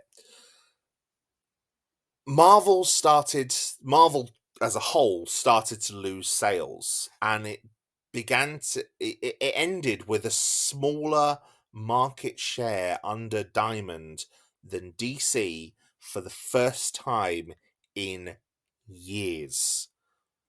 DC's sales were growing steadily while Marvel's were dropping. Okay? Grant Morrison even signed an exclusive deal with DC and blamed Jemas for the fact that he'd left Marvel when questioned by Joe Quesada. And this was the early 2000s. This was after he'd done his really impressive X-Men run with New X-Men, and that caused Perlmutter to step in and remove Jemas. It would take 3 more years for Marvel to recover their dominance over DC, but the numbers never recovered to what they were. In fact, that was true across the industry. Comic book sales continued to plummet year on year on year, and they have done ever since 1996 consistently. And a lot of it is due to the crash, and a lot of it is due to the fact that comics are just getting ridiculously more expensive. They're becoming so much more of a niche hobby, and there's far easier and cheaper ways to buy comics than just using the direct market sales from distribution. Now, the bankruptcy had seen film rights for Spider-Man return to Marvel. Spider-Man's movie rights had previously been sold by New World in 1985 to Canon Films for a paltry return on investment, like $25,000, sorry. And they'd been extended by Perelman forever. But neither deal had been properly registered with the Copyright Office. Avi Arad, before he was fired, sold the rights to Sony for a $10 million down payment. Sorry, not before he was fired. This is when he came back to Marvel. Bang, working with Marvel Studios and Marvel Film and Television. He sold the rights to Spider-Man for Sony for £10 million. The resulting film was a huge success, obviously. It was Sam Raimi's 2002 Spider-Man film. Huge success. And the most important part of it being a huge success was that when it was a huge success, people could come out of that film and go and buy Ultimate Spider-Man. Ultimate Spider-Man was on shelves. It was accessible. The trade paperbacks were available, like I said, in bookstores, things like Barnes & Noble in America. W.H. Smith's over here in the UK. You could buy collections of that book. You could buy the first 7 issues, which retold Peter Parker's origin story in this new world. It was there for fans, as were other books, other relaunches, like John Michael Straczynski from Babylon 5 had been bought in to lead Amazing Spider-Man. Paul Jenkins, who had worked on Marvel Knights on the Inhumans, had taken over Peter Parker Spider-Man. Both doing spectacular new relaunches, doing great things with the character. And like I said, Marvel had moved into trade paperbacks, starting with the Ultimate line, but moving with more and more of its books, collecting storylines as volumes to sell in bookstores. The downside was it did lead to decompression in the comic book stories. It was kind of stretching them out. Like back in the day, you could get 20, 30 pages of story and it would take you a good chunk of time to read. There'd be a lot going on. It can take me as long to read some modern story arcs as it used to take me to read single issues, because some of them, they've got this big widescreen art going on where the art is filling the page. The panels are the length of the page. Civil War is a really good example for that. But there's not a lot going on in terms of actual substance of story, which just stretches out the stories. And as a result of them being in bookstores as well, the previous story-specific covers that you used to get back in the day got replaced with generic ones. And Amazing Spider-Man and New X-Men were awful for this. So were Ultimate Spider-Man and Ultimate X-Men. The covers would just be pin-up pictures of the team, or of the team of X-Men, or of Spider-Man. So rarely would they relate to something that was actually in the book. And that always really annoyed me. That used to irk me so badly. Um, but it meant that comics were now feeling made for bookstores. And this began to influence other companies as well, with a soon to be flagship book from Image Comics capitalizing on this exact style of storytelling and selling of the story, you know, and that was Robert Kirkman's The Walking Dead. A book that the author sold to the superhero based comic company by saying that it would feature an alien invasion being behind the zombies, despite no intention to ever see that through. Like, Robert Kirkman had no plans to ever bring aliens in. And in fact, after, I think about 12 issues, they were like, yeah, don't bring the aliens in. This is great. And he was like, yeah, I was never going to. And yeah, Walking Dead went on to become a huge success, in part due to the way that it was adapted into these trade paperbacks. It was collected and, like I said, sold in bookstores. For a long time, Walking Dead was the only Image comic that I ever saw in bookstores. You didn't see Spawn or Savage Dragon or anything else, but you saw The Walking Dead. You didn't see Invincible either, but you saw The Walking Dead.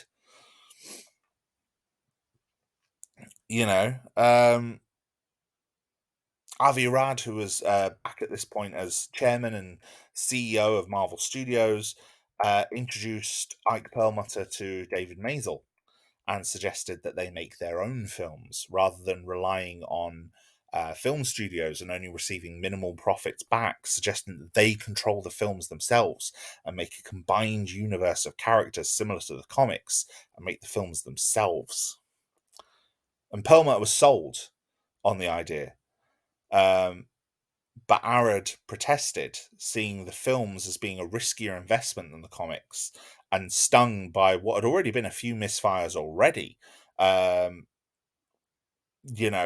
X-Men 3 had not been as successful as they'd planned. Fantastic Four had not been as successful as they planned. In fact, it led to Avi Arad leaving Marvel just before the release of one of his pet projects, which was Nicolas Cage's Ghost Rider in 2007. A film which actually went on to prove Maisel's point by becoming quite successful, despite its modest beginnings. And it became successful, and a lot of that money didn't make its way back to Marvel. So Maisel went on Marvel's behalf and secured a $500 million credit line with Merrill Lynch. But if it was unsuccessful, Marvel could end up losing the rights, all of their rights, to some of their biggest characters, including Doctor Strange, Ant-Man, Shang-Chi, Hulk, Thor, Iron Man, Hawkeye, and Captain America. Okay?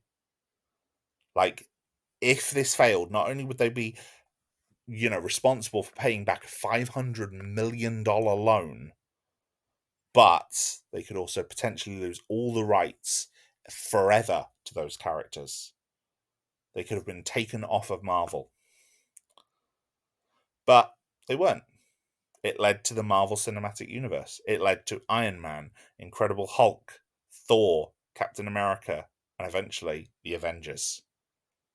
And by 2009, a few years before Avengers came out, Disney purchased Marvel for $4.5 billion.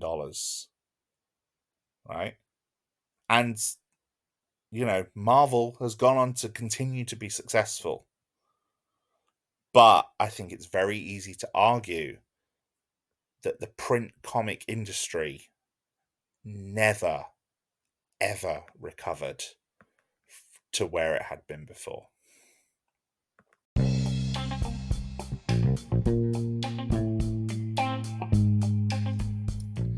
So, thank you for joining me for that one, my friends. I know it's a long story, very involved, a lot of moving parts, but it's a very intricate story and very, very interesting. It's all connected. The Spectator boom, the crash, the Marvel bankruptcy, it's all part of this one long, fascinating tale. Like, originally I just wanted to talk about the bankruptcy, but the bankruptcy is so linked to everything else. And it's like, Marvel did nearly destroy the comic industry with the crash. You know, it's hard to understate that. Comic books have never recovered. Like I said, they're a dying industry. You know, trade paperbacks have done well, and bookstore sales have done very, very well, but there's still a lot of comics cancelled despite really strong book sales because the direct demand isn't there. You know, from Diamond, you know, a book like Miss Marvel, Kamala Khan's Miss Marvel, did really, really well on trade paperbacks. You know, really, really well at bookstores. But the series itself, cancelled. And part of the reason why it was cancelled was because of a lot of the same nonsense that Marvel is doing now. That Marvel was doing then. You know, constant crossovers and, you know, the direct market, the direct distribution model from Diamond. You know, and it's not just Marvel. Direct distribution hurts a lot of things. You know, part of the whole reason the New 52 even existed was to try and find a new way past the distribution model by implementing digital day-and-day comics. Things like Comixology or Marvel Unlimited are all attempts to beat that as well. And it's not to say that all of Marvel's problems were immediately sorted when they were bought by Disney. They weren't. Ike Perlmutter had a very public falling out with Kevin Feige, which led to Marvel Studios breaking away from Marvel Comics publishing and sort of becoming closer with Bob Iger's Disney Studios, and then that led to their huge success with Endgame. And part of the reason there was this big dispute between Perlmutter and Feige in the first place was about diversity comics. So the idea of bringing films based around characters like Miss Marvel and Black Panther, which Perlmutter was adamant would not do well. But of course, both of those films made over $1 billion each. And it's like, at every step of the way, Kevin Feige seems to have been proven right by his decisions, to the point that he's now one of the big executives at Marvel itself. Like, he's also responsible for overseeing the entirety of Marvel. I think he's Marvel president, so he has like Bill Jemus's old role. You know, he's responsible for everything, and he kind of leaves the comic book side to the people best suited to run the comic book side. But you know, that person isn't Perlmutter anymore. I think Perlmutter's still there. Perlmutter's still involved, you know, when he's not palling around with Donald Trump and giving him money. But you know, that's a different part of the story. It's so messy. And the reason why it's messy, and I don't want to get too political on it, but I do think a lot of the reason why it's messy, and a lot of the reason why I had so many extensive notes on this whole story, like I had 8 pages of notes on this entire thing when I started recording, and it's because of how involved it all is. And I'll be honest, I still don't understand some of the capitalist wrangling that has gone on here, because it is ridiculous. Like a junk bond. I still don't know what a junk bond is. But, you know, people own these bonds, and it gives the company money, but it also gives the people owning it control over the company, but not a lot of control over the company, because essentially they're just buying debt. Economics is a farce when you really break it down. It really is. And it's so ridiculous. But yeah, the whole story of Marvel's bankruptcy and the comic crash is, you know, it's one of the most famous stories in all of comics. Like, if you were to chronicle the comic industry, it is the most famous thing, you know, that you could probably seek to mention after the creation of Superman. It's the single most famous event, the comic book crash. Nothing has been the same since. The Spectator boom, the resulting crash, everything that it's done to the comic book industry, and all because a load of greedy, money-grabbing capitalist bastards decided to get involved and, take control of an industry that they had no idea on how to run. In some cases, maybe it would have been better if the comic book industry had failed, if the Marvel comics hadn't been selling, so that, Perelman wouldn't have tried to ump them up as much as he did. Because all it did was just lead to more and more stupid decisions. But yeah, the whole thing's a mess, and I don't want to rant too much about politics, so I'm going to leave that there. Thank you for joining me on this episode. As always, I love having you listen to the podcast. It means the world to me that you're all continuing to listen and join me on more of these stories. I realize this podcast is just like one long info dump about a special thing every episode, and if you don't mind my autistic ramblings, then fine, I'm going to keep doing it. In the meantime, you all look after yourselves, take the very best care of yourself as good as you can. Your physical and mental health, it's very important. Look after yourselves, okay? Love to you all, and I'll see you next time.